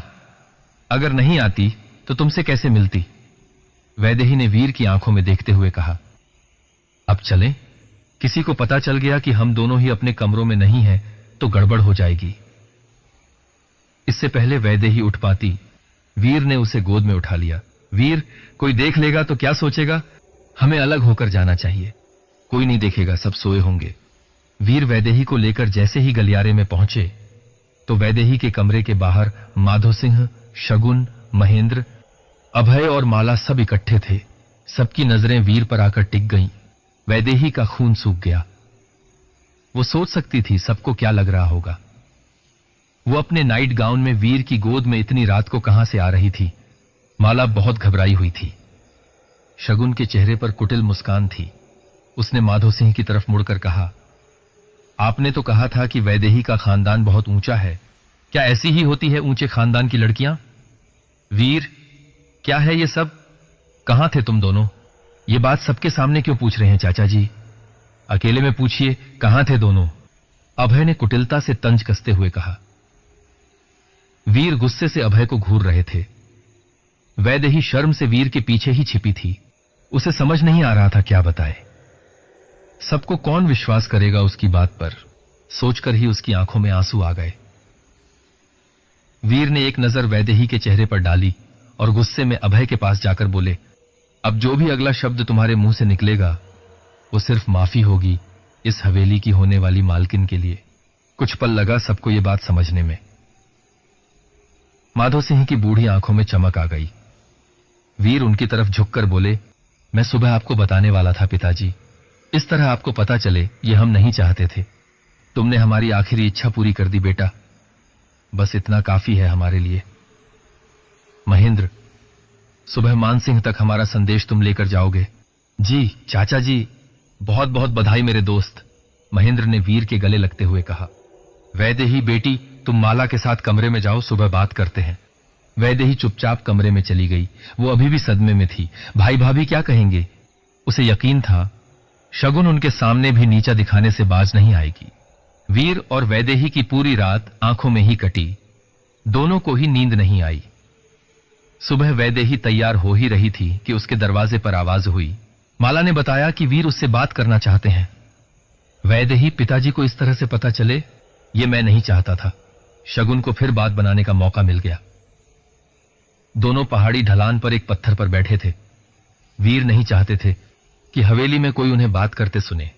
कुछ बोलो वैदेही, जानता हूं इस हवेली में जब से आई हो तुम्हारी जान खतरे में है, पर मैं तुम्हें जाने नहीं देना चाहता। मैं भी नहीं जाना चाहती। वीर, पिताजी के जाने के बाद मेरे घर वालों को भी लगता था कि मैं सदमे में हूं, इसीलिए मैं ऐसी बातें करती हूं। यहां सबने मुझे समझा, मेरा विश्वास किया। तुम्हें थोड़ा वक्त लगा बस। वैदेही ने वीर की तरफ हंसते हुए कहा, और मैं वादा करता हूं कि पूरी जिंदगी इस गलती का पछतावा करता रहूंगा। वीर ने वैदेही का हाथ पकड़ते हुए कहा, वैदेही तुम खुश तो हो? हां बहुत। और तुम? मैं उस इंसान का शुक्रिया करना चाहता हूं जिसने कल सबको तुम्हारे कमरे के बाहर इकट्ठा किया। वीर ने हंसते हुए जवाब दिया, मैं बहुत खुश हूं वैदेही। पूरा दिन वैदेही कमरे में ही बंद रही।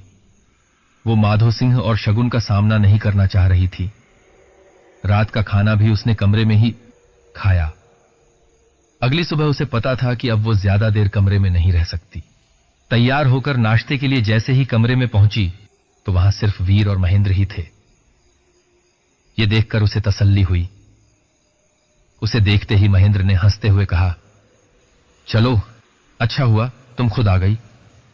अभी हम दोनों तुम्हें कमरे से बाहर निकालने के लिए खुद आने वाले थे।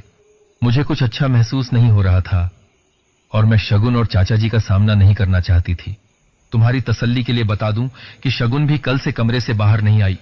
उसने कहलवाया है कि उसकी तबीयत ठीक नहीं है और अभय कल सुबह ही निकल गया, 2-3 दिन में लौटेगा। शगुन और अभय दोनों यहीं रहते हैं?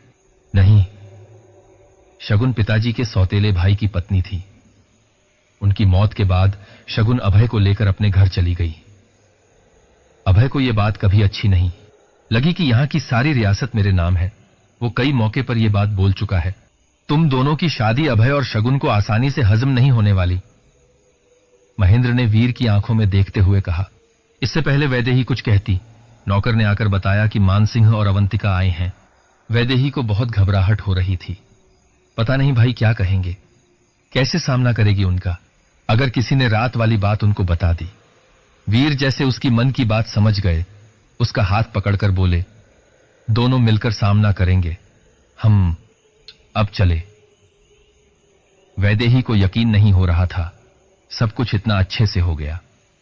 भाई भाभी दोनों बहुत खुश थे। माधो सिंह ने खुद सामने से मानसिंह से वैदेही के बारे में बात की।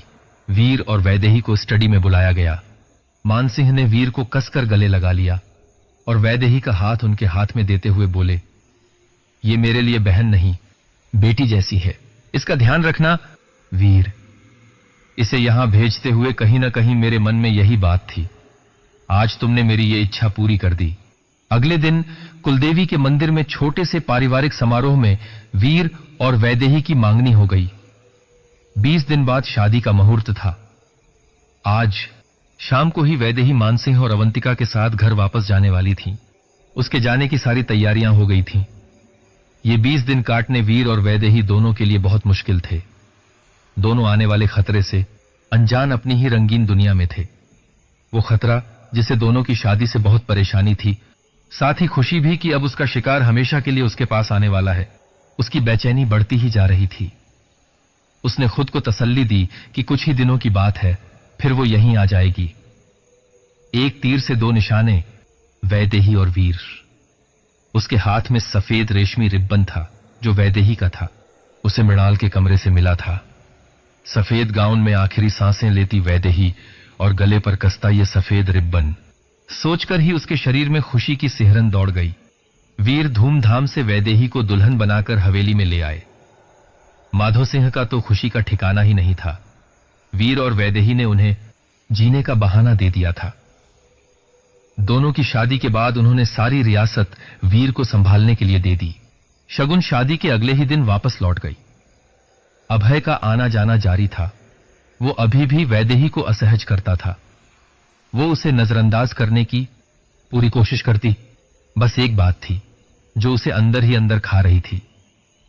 जब भी वो फुर्सत में होती तो उसे हमेशा लगता कोई उसे देख रहा है। खासकर जब वीर और वैदेही अपने कमरे में होते, तब दिमाग के किसी कोने में ये बात हमेशा रहती कि कोई तो है जो उसके और वीर के निजी पलों को देख रहा है।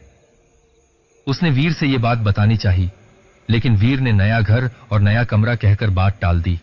कुछ दिनों बाद वैदेही स्टडी में गई तो वीर और महेंद्र दोनों एक डायरी में कुछ पढ़ रहे थे। पूछने पर वीर ने बताया कि यह मृणाल की डायरी है जो वैदेही की मदद से ही उन्हें मिली है। उसमें मृणाल ने बहुत कुछ लिखा था, उन लोगों के नाम जिनके साथ उसके संबंध थे, उन लोगों का भी जिक्र था जिनको उन लोगों ने मिलकर परेशान किया था। एक नौकरानी का जिक्र था जिसे मृणाल और किसी आदमी ने मिलकर इतना सताया कि उसने वापस अपने गांव जाकर आत्महत्या कर ली। वीर और महेंद्र के हिसाब से इस डायरी से उन लोगों का पता चल सकता था जिनके मृणाल के साथ संबंध थे, लेकिन उसमें सीधे नाम न होकर इशारों में बातें लिखी थीं। वो उन लोगों को पहचान सकते थे। उसके बाद का काम पुलिस का था। रात के 2 या 3 का वक्त होगा। वीर की आंखों में नींद नहीं थी। उनकी नजर बिस्तर पर सलेटी चादर में लिपटी वैदेही पर थी। उसके काले लंबे रेशमी बाल बिस्तर पर फैले हुए थे। वीर के माथे पर चिंता की लकीरें थीं। उन्हें वैदेही की फिक्र हो रही थी। कातिल अब लापरवाह हो रहा था। इसका मतलब वो अगले शिकार के लिए बेचैन था। दिन में वीर और महेंद्र हवेली की तलाशी ले रहे थे। वैदेही को डर न लगे इसलिए उन्होंने कह दिया कि उसके मन का वहम है कि कोई उसे देख रहा है, बल्कि हकीकत में उसे खुद ये बात महसूस होती थी। जब भी वो अपने कमरे में वैदेही के साथ होता, उसे भी यही लगता था कि कोई उन्हें देख रहा है। अचानक वीर को चोर दरवाजे की याद आई जो कपड़े की अलमारी से होकर नीचे स्टडी में निकलता था। वो मोमबत्ती उठाकर स्टडी की तरफ चल पड़ा। वहां जाकर देखा महेंद्र अभी भी डायरी ही पढ़ रहा था। क्या हुआ महेंद्र, सोए नहीं अभी तक? तुम भी नहीं सोए? मुझे उस चोर दरवाजे की याद आई जो हमारे कमरे में खुलता है। सोचा सोने से पहले एक बार देख लूं। चलो चलते हैं। दरवाजा तो मुश्किल से खुलना चाहिए था क्योंकि सालों से बंद था, लेकिन दरवाजा बिना आवाज किए आराम से खुल गया। रास्ता तंग और उतार चढ़ाव वाला था। आखिर में एक छोटा सा दरवाजा था जो वीर के कमरे में खुलता था। महेंद्र ने झुककर दरवाजे को हाथ से टटोला तो उसने पाया कि वह एक छोटा सा छेद है जिससे देखने पर वीर और वैदेही का बिस्तर साफ दिखता था। गुस्से में उबलते हुए उसने वीर की तरफ इशारा किया। जब वीर ने देखने की कोशिश की तो उसे अपने बिस्तर पर सोई हुई वैदेही दिखी। वीर थोड़ी देर के लिए वहीं जम गए। उसे वो सारे पल याद आने लगे जो शादी से अब तक उसने अपनी पत्नी के साथ गुजारे थे। वीर की हालत समझकर महेंद्र ने उसके कंधे को कसकर पकड़कर कहा, हम उसे पकड़ लेंगे। वीर, इस वक्त तुम्हारा धैर्य से काम लेना ज्यादा जरूरी है। वीर ने झटके से गर्दन हिलाई। वैदेही को यह बात पता नहीं चलनी चाहिए। महेंद्र भी इस बात से सहमत थे। दोनों जाने के लिए मुड़े तो वीर को पैर ने नीचे कुछ महसूस हुआ। मोमबत्ती की रोशनी में देखने पर वो कोट का बटन था जो खास सोने का बना था। कुछ दिनों से वैदेही देख रही थी कि वीर बहुत परेशान रहते हैं। पूछने पर बात टाल जाते थे। वो बार बार पूछकर परेशान नहीं करना चाहती थी। अपनी किताब उठाकर वो बगीचे में आकर बैठ गई। जैसी कि उसे उम्मीद थी, अचानक ठंडी हवा चलने लगी। उसके चारों तरफ सन्नाटा पसर गया।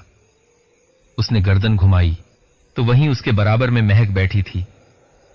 मुझे ही ढूंढ रही हो ना? हां, बहुत दिन हो गए तुम्हें देखे। अगर मैं जिंदा होती तो आज हम दोनों बहनें होती। मैं तुम्हें भाभी नहीं, बहन की तरह रखती। महक के चेहरे पर बहुत उदासी थी। एक बात पूछूं महक, तुम वीर और महेंद्र को दिखाई क्यों नहीं देती? मुझे नहीं पता, शायद अभी वक्त नहीं आया। एक काम करोगी, मेरा महेंद्र से कहना खुद को माफ कर दे। जो भी हुआ उसमें उसकी गलती नहीं थी। जाओ जाओ, जल्दी जाओ, वैदेही वो आ रहा है। महक, महक सुनो, रुको, बात करो मुझसे। महक, लेकिन वो जा चुकी थी। अब सब सामान्य था, बस एक चीज के वही जाना पहचाना एहसास कि किसी की नजर उस पर है। वैदेही बिना देर किए जल्दी से वीर और महेंद्र की तरफ स्टडी में चल दी। वीर और महेंद्र दोनों इस नतीजे पर पहुंचे कि एक बार ढंग से खंडहर की तलाशी ली जाए। अब दोनों को विश्वास था कि बार बार वैदेही का वहां पहुंचना इत्तेफाक नहीं था। कुछ या कोई तो था जो सबको वहां ले जाना चाहता था। अभी बात हो ही रही थी कि तभी वैदेही आ गई। महेंद्र, कहां थे आप इतने दिनों से? थोड़ी देर चुप रहकर उसने बताया, मैं उन लोगों से मिलने गया था जिनका जिक्र मृणाल की डायरी में था। सोचा शायद मिलने से कुछ पता चल जाए। तो क्या पता चला? कुछ नहीं, सिवाय इसके कि ये सारे लोग बहुत कमीने और बेशर्म किस्म के लोग थे। भोले भाले लोगों को फंसाकर मजे करना ही इन सब का काम था। तुम और वीर अब आराम करो, तुम्हारे कानों के लिए ये खबरें अच्छी नहीं हैं, कहकर महेंद्र वहां से चला गया। आज का खाना कमरे में ही लगवा दो वैदेही, वहीं बैठेंगे। तुम चलो, मैं पेपर समेट कर आता हूं, बोलकर वीर सामान उठाने लगे। कुछ दिनों से वैदेही ठीक से सो नहीं पा रही थी। न जाने क्यों उसे महसूस हो रहा था कि कातिल उसके करीब आता जा रहा था।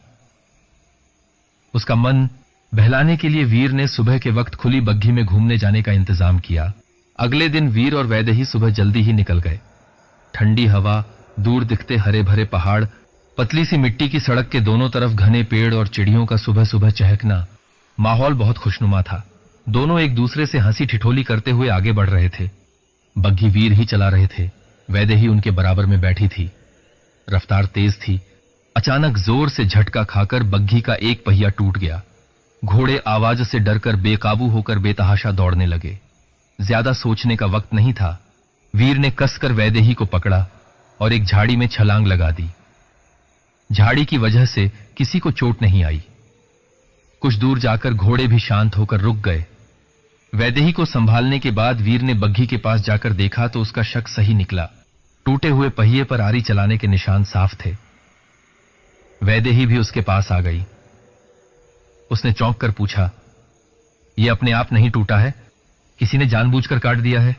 जिसने भी किया है वो अपने काम का अंजाम देखने आता ही होगा।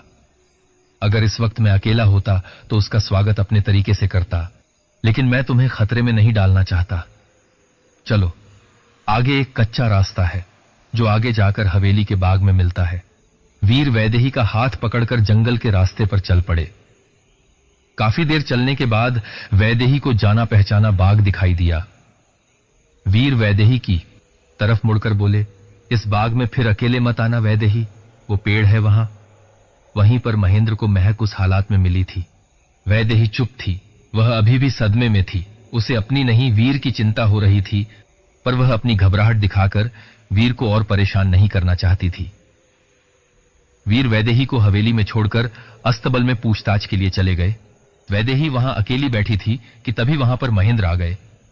महेंद्र से बात करने के लिए जैसे ही वैदेही खड़ी हुई, उसके पैर कांपने लगे और अचानक उसकी आंखों के सामने अंधेरा छा गया। महेंद्र ने उसे जल्दी से पकड़ा। वह अभी वैदेही को सोफे पर लिटा ही रहे थे कि अचानक वीर लौट आए। क्या हुआ महेंद्र? वैदेही, घबराओ मत वीर। वो थकान और चिंता से सिर्फ बेहोश हुई है। जाओ, यहां मैं संभालता हूं, तुम इसे लेकर कमरे में जाओ। वैदेही की आंख खुली तो वह अपने बिस्तर पर थी। वीर भी वहीं उसके बराबर में थे। माला से कहकर उन्होंने वैदेही के लिए नाश्ता कमरे में ही मंगवाया। नाश्ता करते करते वैदेही को इतनी तेज नींद आने लगी कि वह नाश्ता खत्म करते ही सो गई। माला को वैदेही के पास छोड़कर वीर नीचे महेंद्र से बात करने आ गए। सारी बात महेंद्र को बताने के बाद दोनों ने अस्तबल जाकर गाड़ीवान से बहुत देर तक जांच पड़ताल की। कुछ समझ नहीं आ रहा था कि गाड़ीवान सच कह रहा है या झूठ। उसके हिसाब से उसने बग्घी हवेली के दरवाजे पर खड़ी की। तब तक वह ठीक थी। उसके बाद वह अंदर अस्तबल में चला गया। दोनों वापस आकर लाइब्रेरी में बैठे हवेली के पुराने नक्शे में खंडर के सारे रास्ते देख रहे थे कि तभी महेंद्र की नजर बड़ी सी खिड़की पर गई जो बगीचे की तरफ खुलती थी। वीर, तुम्हारी बीवी को क्या हुआ है? वह अपनी नाइट गाउन में बगीचे में टहल रही है। वीर बिजली की सी तेजी से खिड़की के पास आए और दांत पीसते हुए बाहर की तरफ भागे। महेंद्र भी पीछे ही थे। बगीचे में जाकर वीर ने देखा कि वैदेही पारदर्शी सफेद गाउन पहने बगीचे में टहल रही है।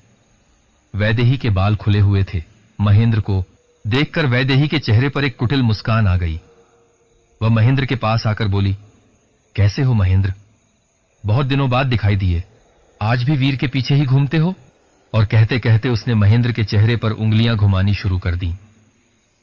महेंद्र का चेहरा पीला पड़ चुका था, सांसें गले में अटकी हुई थीं। बहुत मुश्किल से उसके गले से आवाज निकली, मृणाल। और कौन? इस नाजुक सी वैदेही में इतनी हिम्मत कहां? वीर उसके पास आते हुए बोले, मृणाल, छोड़ दो वैदेही को। तुम्हें मुझसे परेशानी है। क्या तुम नहीं चाहती कि तुम्हारा कातिल पकड़ा जाए? मदद करो हमारी।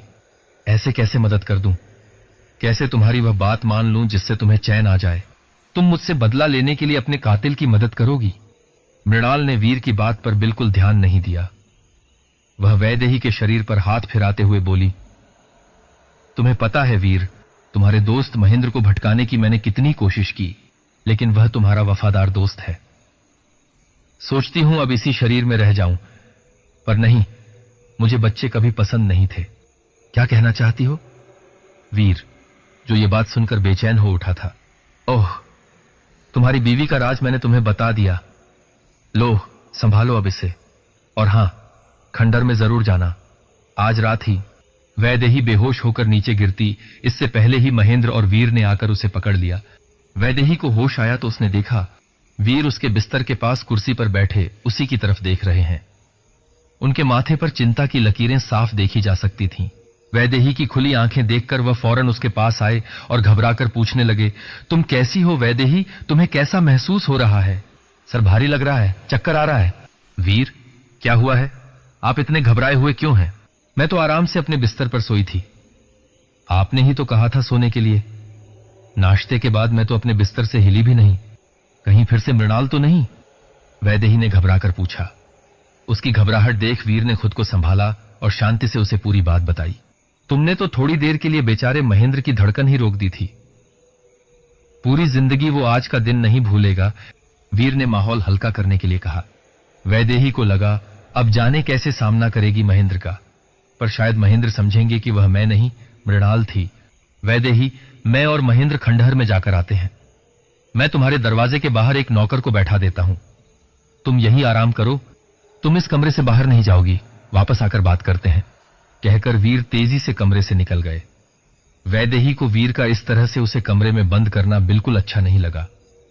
उसे लगा कि अगर मृणाल सचमुच उसका बुरा चाहती है तो माला और एक नौकर मृणाल का कुछ नहीं बिगाड़ सकते। थोड़ी देर बाद जैसे ही उसने कपड़े बदलने शुरू किए, माला फौरन कमरे में आ गई और जबरदस्ती उसे बिस्तर पर लिटाने लगी। माला पर वैदेही की नाराजगी का कुछ असर नहीं हुआ। वैदेही मृणाल के कमरे में जाना चाहती थी। उसका मन कह रहा था कि वहां उसे जरूर कुछ मिलेगा, लेकिन माला वैदेही को अपनी आंखों के सामने से हटने नहीं देना चाहती थी। कुछ सोचकर वैदेही ने माला को अपने लिए खाना लाने भेजा। माला के जाते ही वैदेही फौरन कमरे से बाहर आ गई। वह दरवाजे तक पहुंची ही थी कि तभी एक नौकर दौड़ते हुए इसके पास आया और बोला, क्या हुआ मालकिन? आपको कुछ काम है तो मैं कर देता हूं। कुंवर साहब ने आपको बाहर आने से मना किया है। वैदेही इसके लिए तैयार थी। वह थोड़ा बनावटी गुस्सा दिखाते हुए बोली, मुझे पता है कुंवर साहब ने क्या कहा है। उन्होंने ही माला के हाथ संदेश भेजकर मुझे बगीचे में बुलवाया है। नौकर चुप हो गया और अपनी जगह पर जाकर बैठ गया। वैदेही तेजी से ऊपरी मीनार की तरफ चल पड़ी। सीढ़ियों के ऊपर पहुंचकर उसने देखा दरवाजा खुला हुआ है। उसे लगा वीर ने छानबीन करने के लिए खुलवाया है। कमरे के अंदर अंधेरा था। थोड़ी थोड़ी रोशनी पर्दों से छनकर आ रही थी। वह अभी अलमारियां और दरवाजे देख ही रही थी कि अचानक ही महक सामने आ गई और चिल्लाकर बोलने लगी, छुप जाओ, जल्दी छुप जाओ। वे आ रहा है। उसे तुम्हारे बारे में पता चल चुका है। तुम्हारे पास यहां से भागने का वक्त नहीं है। तुम्हें छुपना होगा। वैदेही, महक बहुत घबराई हुई थी। वैदेही कुछ पूछती, उससे पहले ही उसे कदमों की आहट सुनाई दे गई। वह जल्दी से दौड़कर एक सोफे के पीछे छुप गई। वैदेही डर के मारे कांप रही थी। उसकी दिल की धड़कन इतनी तेज थी कि उसे कुछ भी सुनाई नहीं दे रहा था। कदमों की आहट से लगा कि वह इंसान कोई आदमी है। वह कमरे में आकर रुक गया। थोड़ी देर बाद वैदेही को एक जानी पहचानी सी आवाज सुनाई दी। आ जाओ वैदेही, अब छुपने का कोई फायदा नहीं। मुझे पता है तुम ही हो। तुम यहां से बचकर नहीं जा सकती। मेरे अलावा किसी को भी पता नहीं कि तुम यहां हो। उस वीर ने मेरा काम थोड़ा मुश्किल कर दिया था, लेकिन तुमने अपने ही पति पर भरोसा नहीं किया और मुझे एक सुनहरा मौका दे दिया। कितने दिनों से मेरी तुम पर नजर है। वैदेही बिल्कुल चुप थी। उसका पूरा शरीर डर के मारे कांप रहा था। वह शांत रहने की पूरी कोशिश कर रही थी। तुम कैसे सबके सामने शरीफ बनती हो, लेकिन तुम्हारी सच्चाई मुझे पता है। मैंने देखा है तुम्हें उस वीर के साथ उस कमरे में जाकर उसे रिझाते हुए। तुम भी बिल्कुल उस मृणाल जैसी हो। तुमने बस एक गलती कर दी मुझ पर हाथ उठाने की। अब उसकी सजा तो तुम्हें देनी पड़ेगी। वैदेही ने एक पतली सी दरार से देखा। अभय बहुत खुश था। उसकी खुशी सामान्य नहीं थी। उसके चेहरे पर एक अजीब सा भाव था। उसने हाथ में एक रिबन पकड़ा था। वैदेही को याद आया कि कुछ दिन पहले यह सफेद रिबन खो गया था। अभय रिबन को अपने हाथों में पकड़कर गोल गोल घुमा रहा था। अब वैदेही को उसके इरादे साफ नजर आने लगे थे। उसे समझ आ गया था कि अभय कोई मानसिक बीमारी से पीड़ित था, जिसका हवेली में किसी को पता नहीं था। अभय को पता था वैदेही कहां छुपी है। वह बस उसके साथ खेल रहा था। अभय धीरे धीरे सोफे के पास आ रहा था जहां वैदेही छुपी हुई थी। वैदेही को पता चल चुका था कि अब छुपने का कोई फायदा नहीं। इससे पहले कि अभय उसके पास आए, वह खुद सोफे के पीछे से निकल आई। उसने अपनी आवाज को सामान्य बनाते हुए कहा, अगर तुमने मुझे हाथ भी लगाया तो वीर तुम्हें जान से मार देंगे। यहां से चले जाओ। मैं किसी को नहीं बताऊंगी कि यहां क्या हुआ था। बता तो तुम वैसे भी नहीं पाओगी। मैं तुम्हें कुछ भी बताने लायक नहीं छोड़ूंगा। कितने महीनों से इंतजार था मुझे आज के दिन का। पूरी जिंदगी का बदला मैं आज ले सकता हूं वीर से। कोशिश तो मैंने पहले भी की थी, लेकिन उस मृणाल ने सब गड़बड़ कर दिया। अब जो कुछ भी मैं तुम्हारे साथ करूंगा, उसका दुगना असर वीर पर होगा। वैदेही एक मौके की तलाश में थी। वह कैसे भी करके बस सीढ़ियों तक पहुंचना चाहती थी। उसे यकीन था कि कोई न कोई उसकी आवाज जरूर सुन लेगा। जैसे ही अभय एक पल के लिए पलटा, वैदेही ने दरवाजे की तरफ दौड़ लगा दी। लेकिन उसकी यह चाल उल्टी पड़ चुकी थी। अगले ही पल अभय दौड़ता हुआ आया और बालों से पकड़कर खींचता हुआ उसे कमरे के अंदर ले गया। उसने वैदेही को जोर का धक्का मारा। वैदेही मुंह के बल जमीन पर जा गिरी। वैदेही की आंखों के सामने अंधेरा छा गया। इससे पहले वैदेही संभल पाती, अभय ने उसे बालों से पकड़कर खड़ा किया और उसके गालों पर जोर से थप्पड़ मारा। अभय ने एक हाथ से उसके बाल और दूसरे हाथ से उसकी गर्दन पकड़ रखी थी। वह दांत पीसता हुआ बोला, ओह, तो तुम उन औरतों में से हो जिन्हें दर्द में मजा आता है। यकीन मानो, मुझे भी तुम्हें दर्द पहुंचाकर बहुत मजा आएगा, लेकिन पहले तुम्हारे पति को तो आ जाने दो। अभय ने सफेद रिबन वैदेही के गले में लपेट दिया। अभय की आंखों में एक अजीब सी चमक थी। उसके हाथ उस रिबन को खींच रहे थे, जिससे वैदेही के गले पर दबाव बढ़ रहा था। कब से देखना चाहता था यह डर तुम्हारी आंखों में। अब मैं यह डर तुम्हारे साथ वीर की आंखों में भी महसूस करूंगा, तब जाकर मेरे मन को तसल्ली होगी। अभय वैदेही को बालों से घसीटता हुआ सीढ़ियों तक ले गया। जैसे ही उसने सीढ़ियों से उतरना शुरू किया, तभी नीचे से दौड़ते हुए वीर और माधो सिंह आ गए। वीर की आंखें गुस्से में लाल थीं। माधो सिंह डरे हुए लेकिन गुस्से में थे। उन्होंने अभय को समझाना चाहा, वैदेही को छोड़ दो। अभय, जो भी तुम्हारी शिकायतें हैं उन्हें हमें बताओ, बैठकर आराम से बात करते हैं। हम वादा करते हैं कि कोई तुम्हें कुछ नहीं कहेगा। यह सारी बात यहीं खत्म हो जाएगी। नहीं चाचा जी, इतने सालों बाद आप दोनों मेरे कब्जे में आए हैं। अब कोई बात नहीं होगी। अब मैं सिर्फ आप दोनों को तड़पता हुआ देखूंगा। अभय ने एक बड़ा सा चाकू निकालकर वैदेही की गर्दन पर रख दिया। वैदेही सिर्फ वीर को देख रही थी। वह आखिरी बार अपनी आंखें वीर को देखते हुए ही बंद करना चाहती थी, अचानक ही वीर ने उसे आंखों में कुछ इशारा किया। वैदेही को कुछ समझ नहीं आ रहा था कि वीर क्या कहना चाहते हैं। वीर बार बार आंखें घुमाकर कुछ कह रहे थे। वैदेही ने देखा माधो सिंह ने अभय को बातों में लगाया हुआ था। उसे लगा वीर उसे बेहोश होने के लिए कह रहे हैं। कुछ पल रुककर उसने नाटक करते हुए अपना शरीर ढीला छोड़ दिया। जैसे ही वह आगे की तरफ झुकी, पीछे से एक जोरदार धक्का लगा और वह सीढ़ियों पर गिरने लगी। वीर ने झटके से आकर उसे पकड़ लिया।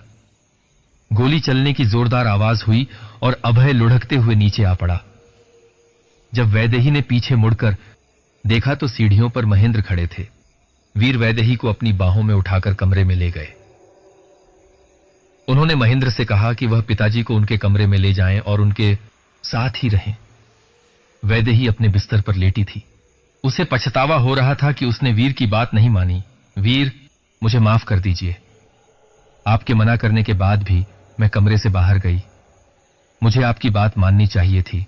हां, वह तो है, बात तो तुम्हें मेरी माननी चाहिए थी, पर वैदेही, मुझे भी तुम्हें इस तरह से कमरे में बंद नहीं करना चाहिए था। मुझे तुम्हें पूरी बात समझानी चाहिए थी।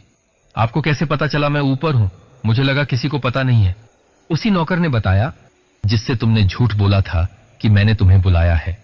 उसने तुम्हारा पीछा किया और उसने अभय को भी तुम्हारे पीछे जाते देख लिया था। मैंने और महेंद्र ने पहले ही उसे लेकर सारे नौकरों को आगाह किया हुआ था।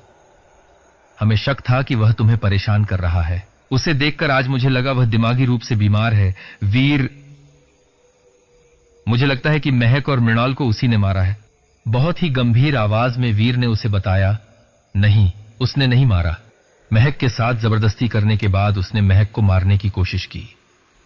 उसने उसी के रिबन से उसका गला घोंटा था, लेकिन महक सिर्फ बेहोश हुई थी। उसे मारा हुआ समझकर वह वहां से चला गया। कोई और भी था वहां जो ये सब देख रहा था, और अभय के जाने के बाद उसने उसके अधूरे काम को पूरा कर दिया। क्या, कौन था वीर वहां? सुबह पता चल जाएगा। अभी मुझे जाना होगा। शगुन को भी बुलाना है और पुलिस को भी सूचना देनी है। अचानक वैदेही के दिमाग सुन्न हो गया। लेकिन वीर, अभय तो मर गया, अब पुलिस क्या करेगी? डरो मत, कुछ नहीं होगा। बहुत सारे गवाह हैं पूरे मामले के। तुम्हारी जान बचाने के लिए महेंद्र को गोली चलानी पड़ी। अब आराम करो, माला यहीं रहेगी। मैं पिताजी के पास जाता हूं, उनके लिए यह बहुत बड़ा सदमा था। और हां, अब कहीं नहीं जाओगी। जहां जाना होगा दोनों साथ में जाएंगे, ठीक है? वैदेही के माथे को चूमकर वीर कमरे से निकल गए और वैदेही माला के आने से पहले ही चैन की नींद में खो चुकी थी। अगली सुबह माला ने बताया कि शगुन हवेली पहुंच चुकी है और वैदेही का कमरे में रहना ही ठीक है। माधो सिंह और वीर दोनों ने वैदेही से कमरे में रुकने के लिए कहा है। माला को समझाने की जरूरत नहीं थी। वैदेही जानती थी कि शगुन इस सब का कसूरवार वैदेही को ही मानेगी। वह जानती थी कि अभय शगुन का इकलौता बेटा था। वह शगुन के दर्द को और नहीं बढ़ाना चाहती थी। उसने भी अपने कमरे में ही रहना ठीक समझा। वैदेही पूरा दिन अपने कमरे में ही रही। शाम को माला ने आकर बताया कि पुलिस ने सारे नौकरों से बात की। उनमें से 2 नौकरों ने पुलिस को बताया कि अभय ने उन्हें डरा धमकाकर वैदेही और वीर का पीछा करने को कहा था। वह उन दोनों के हर पल की खबर रखता था। नौकरों से अभय के बारे में और बहुत सी बातें पता चलीं। वह कम उम्र की नौकरानियों को बहुत परेशान करता था, लेकिन शगुन यह सब मानने को तैयार नहीं थी। वह अभी भी वैदेही को ही अभय की मौत का जिम्मेदार मानती थी। माला के हिसाब से उसने खुद को कमरे में बंद कर रखा था और कुछ भी खाने पीने से इनकार कर दिया था। रात तक वीर वैदेही के पास नहीं आ पाए। पुलिस की सारी जांच, अगले दिन अभय के संस्कार की सारी तैयारी और माधो सिंह की देखभाल, इन सब की जिम्मेदारी वीर पर ही थी। महेंद्र जितना हो सकता था वीर की हर संभव मदद कर रहे थे। शाम के वक्त वीर ने माला के हाथ वैदेही के लिए संदेश भिजवाया कि वह खाना खाकर सो जाए। वीर को लौटने में देर होगी। वैदेही पूरा दिन अपने कमरे में ही थी। अपनी किताब पढ़ते पढ़ते उसे बहुत देर में नींद आई। अंधेरी गलियारे में वैदेही चुपचाप चली जा रही थी। सीढ़ियां चढ़ते हुए वह सीधी मृणाल के कमरे के सामने जाकर रुकी। दरवाजे पर ताला लगा था। वैदेही की एक नजर पड़ते ही दरवाजा अपने आप खुल गया। वैदेही कमरे के बीचों बीच खड़ी थी। सारी खिड़कियां खुली थीं। कमरे में बर्फीली हवा चल रही थी। वैदेही के लंबे काले बाल हवा में उड़ रहे थे। दरवाजे की चौखट पर शगुन चुपचाप उसे देख रही थी। कमरे में अंदर आकर शगुन ने दरवाजा बंद कर दिया। वह गुस्से में सीधी वैदेही के सामने जाकर खड़ी हो गई। सब तुम्हारी वजह से हुआ है। तुम्हारी ही वजह से मेरा बेटा आज इस दुनिया में नहीं है। इसलिए आई थी ना यहां कि यहां आकर पूरी हवेली अपनी मुट्ठी में कर लोगी। मैंने बहुत समझाया था अभय को कि तुमसे दूर रहे, पर उसने मेरी बात नहीं मानी। इससे पहले कि शगुन कुछ और कह पाती, वैदेही ने अपने हाथ आगे किए और बिना छुए ही शगुन को धक्का देकर दूर गिरा दिया। वैदेही के चेहरे पर एक कुटिल मुस्कान थी। शगुन ने खुद को संभालकर जैसे ही वैदेही की तरफ देखा तो उसके होश उड़ गए। उसे वैदेही की शक्ल में मृणाल नजर आ रही थी। तभी दौड़ते हुए वीर, महेंद्र और माधो सिंह भी वहां आ गए। वैदेही ने एक नजर दरवाजे पर डाली और जोर से शगुन को हवा में उठाकर पटक दिया। मृणाल, छोड़ दो शगुन को। उन्होंने तुम्हारा कुछ नहीं बिगाड़ा। कुछ नहीं बिगड़ा? क्यों शगुन, तुमने कुछ नहीं बिगाड़ा? बताओ सबको क्या किया है तुमने, बताओ। शगुन, अब तुम सब कुछ अपने मुंह से बोलोगी। ये पागल हो गई है। ये मृणाल जैसी क्यों दिख रही है? मृणाल जैसी नहीं, मैं मृणाल ही हूं। अब तुम यह बताओ कि कैसे तुमने मुझे और महक को मारा था। नहीं, ये झूठ बोल रही है। उन्हें तो अभय ने मारा था। वीर, बोलो कुछ, बताओ इस पागल लड़की को कि ये झूठ बोल रही है। वीर को सच्चाई पता है, अब तुम सारी कहानी बताओगी। वैदेही ने शगुन को गर्दन से पकड़कर उठा लिया और खिड़की के बाहर ले गई। अब अगर तुमने सबको सच्चाई नहीं बताई तो मैं तुम्हें यहां से नीचे छोड़ दूंगी। वीर और महेंद्र ने दौड़कर शगुन को कमरे में खींच लिया। शगुन बहुत डरी हुई थी। उसने घबराकर वैदेही की तरफ देखा। वीर ने शगुन को समझाते हुए कहा, उसका कहां मान लो, वरना हम तुम्हें नहीं बचा पाएंगे। माधो सिंह गंभीर आवाज में बोले, किसने मारा था महक को शगुन? शगुन हाथों में अपना मुंह छुपाए रोए जा रही थी, लेकिन तीनों में से किसी को उस पर तरस नहीं आ रहा था। अभय बचपन से ही हिंसक प्रवृत्ति का था। अपने मन मुताबिक चीज न मिलने पर वह भड़क उठता था। बचपन से ही सुजानगढ़ पर वह अपना हक समझता था। उसे लगता था कि वह वीर से ज्यादा काबिल है। मैंने उसको बहुत समझाया, लेकिन जैसे जैसे वह बड़ा होता गया, उसके दिमाग में यह बात घर कर गई कि सुजानगढ़ की रियासत सिर्फ उसी की है। उसे बस यही धुन सवार रहती। नौकरानी और गांव की लड़कियों को परेशान करना और छोटे जानवरों को सताकर मार डालना उसका शौक था। मुझे बहुत पहले ही पता चल चुका था कि वह दिमागी रूप से ठीक नहीं है। अपनी इसी सनक में उसने महक के साथ जबरदस्ती करके मार डालने की कोशिश की। मैं जब तक उसका पीछा करते हुए बाग में पहुंची, तब तक बहुत देर हो चुकी थी। मैं डर गई थी। मुझे पता था कि अगर यह बात सबको पता चल गई तो आप सब उसे मार डालेंगे। इसीलिए मैंने वहां पड़े एक बड़े पत्थर से अभय का बचा हुआ काम पूरा कर दिया। शगुन जोर जोर से रो रही थी। माधो सिंह की आंखें तो जैसे पथरा ही गई थीं। आज उनका बरसों का विश्वास टूटा था। वीर को पता था कि वह इससे आसानी से उभर नहीं पाएंगे। वीर ने गुर्राते हुए शगुन से पूछा, और मृणाल को तुमने क्यों मारा? एक रात शराब के नशे में अभय ने मृणाल को सब कुछ बता दिया। सारी बात सुनकर मृणाल तो जैसे एकदम बदल गई। उसने अभय को धमकी देना शुरू कर दिया कि वह उसकी सच्चाई सबको बता देगी। मैंने उसे समझाने की बहुत कोशिश की, लेकिन वह नहीं मानी। जब वह मुझसे बात करती हुई खिड़की के पास गई तो मैंने मौका देखकर उसे धक्का मार दिया। वैदेही गुस्से में शगुन को धक्का मारते हुए बोली, क्योंकि मैं बच्चों पर जुल्म नहीं करती। वह तुम्हारी बेटी जैसी थी। अभय तो मानसिक रोगी था, मगर तुम तो सब जानती थी। तुमने सब सोच समझ कर किया। इससे पहले कोई कुछ कर पाता? वैदेही ने खिड़की से शगुन को धक्का दे दिया। एक जोरदार चीख के साथ शगुन खामोश हो गई। वैदेही कुछ पल के लिए स्थिर हो गई और फर्श पर गिर गई। वैदेही की आंख खुली तो वह अपने कमरे में थी। उसके बिस्तर के चारों तरफ वीर, महेंद्र, माधो सिंह और उनके डॉक्टर दोस्त खड़े थे। वैदेही ने घबराकर उठना चाहा तो उसका सिर घूम गया। वीर ने उसे संभालते हुए बिस्तर पर लिटाया। डॉक्टर उसे बहुत सारी हिदायतें देकर चले गए। महेंद्र और माधो सिंह भी उनके साथ चले गए। वैदेही की समझ में कुछ नहीं आ रहा था। वीर ने मुस्कुराते हुए उससे पूछा, तुम कब तक हम सबसे ये बात छुपाने वाली थी? कौन सी बात? यही कि इस हवेली में बहुत सारी खुशियां आने वाली हैं। हम माता पिता बनने वाले हैं। ओह, मैं सही समय का इंतजार कर रही थी, पर अब तुम्हें परेशान होने की जरूरत नहीं।